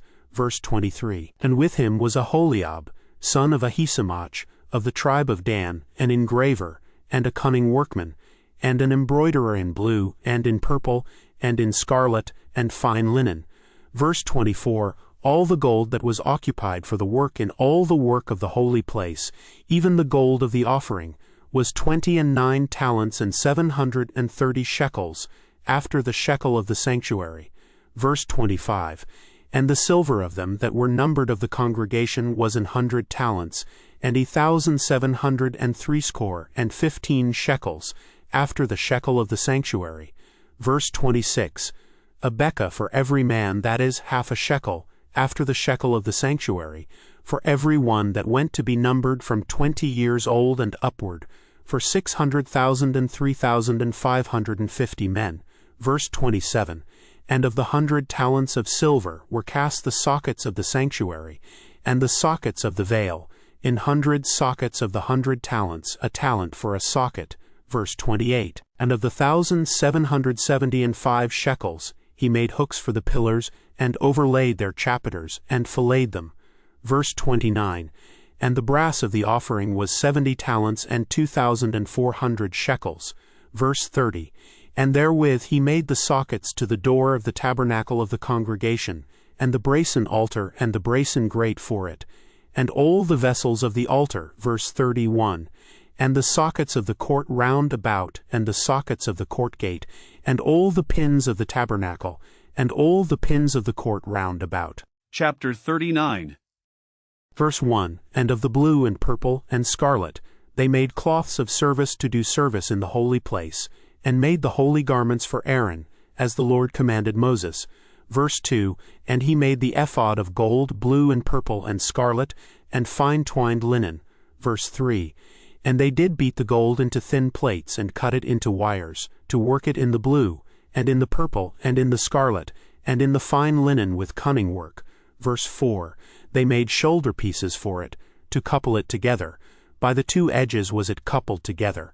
Verse 5, and the curious girdle of his ephod that was upon it was of the same, according to the work thereof, of gold, blue, and purple, and scarlet, and fine twined linen, as the Lord commanded Moses. Verse 6, and they wrought onyx stones enclosed in ouches of gold, graven, as signets are graven, with the names of the children of Israel.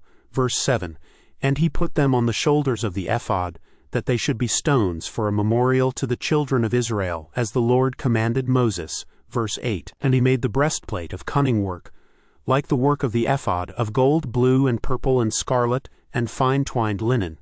Verse 9, it was foursquare. They made the breastplate double. A span was the length thereof, and a span the breadth thereof, being doubled.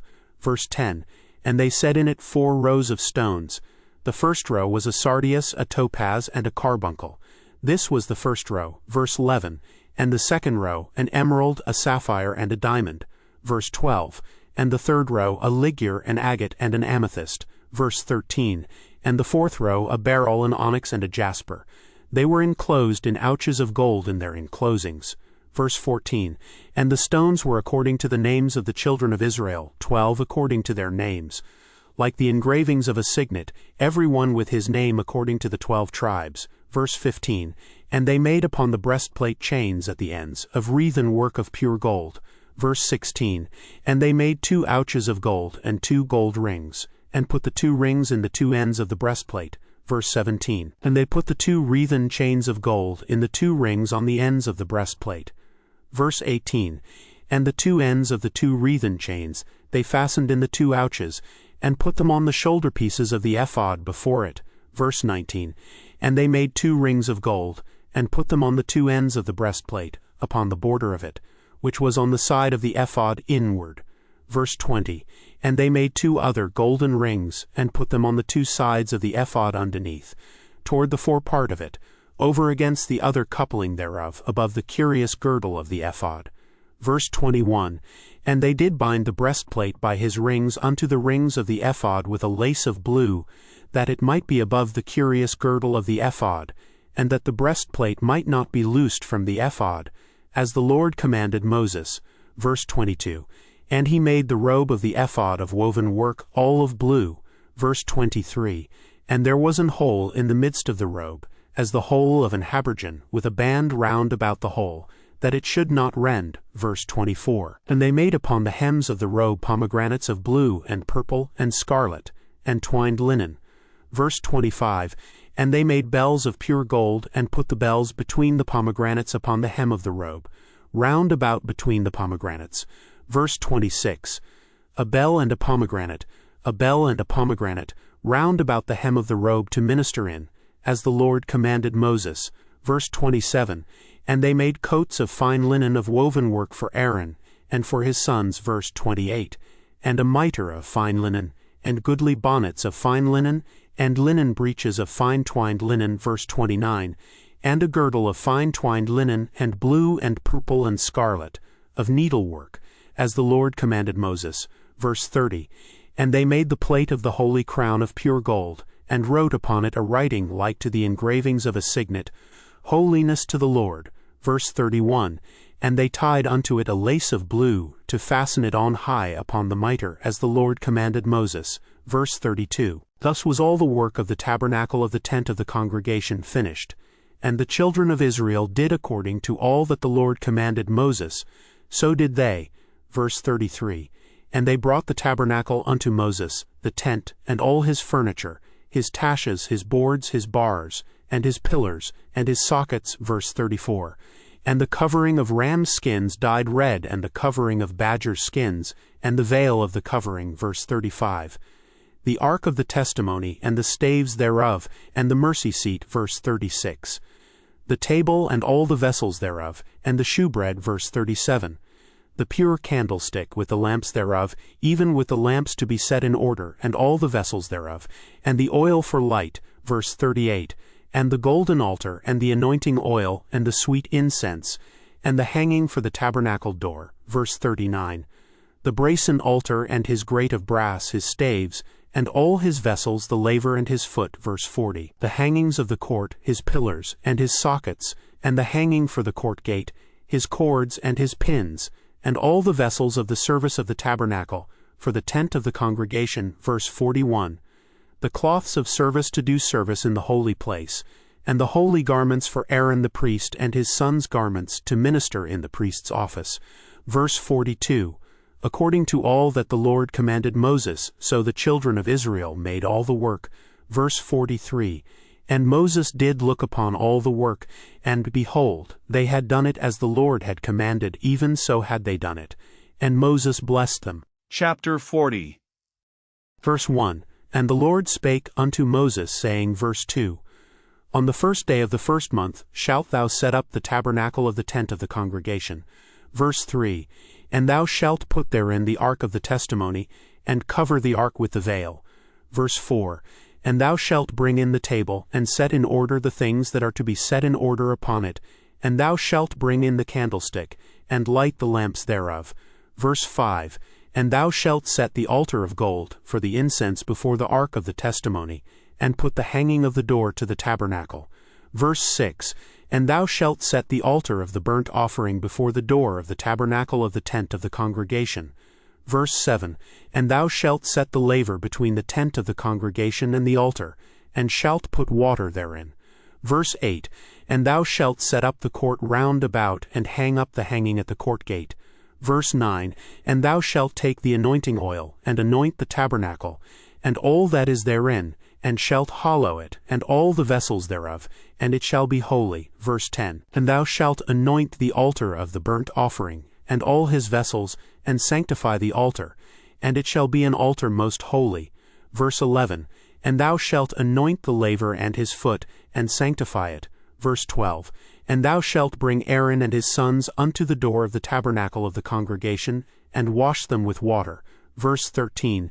And thou shalt put upon Aaron the holy garments, and anoint him, and sanctify him, that he may minister unto me in the priest's office. Verse 14. And thou shalt bring his sons, and clothe them with coats. Verse 15. And thou shalt anoint them, as thou didst anoint their father, that they may minister unto me in the priest's office. For their anointing shall surely be an everlasting priesthood throughout their generations. Verse 16. Thus did Moses. According to all that the Lord commanded him, so did he. Verse 17.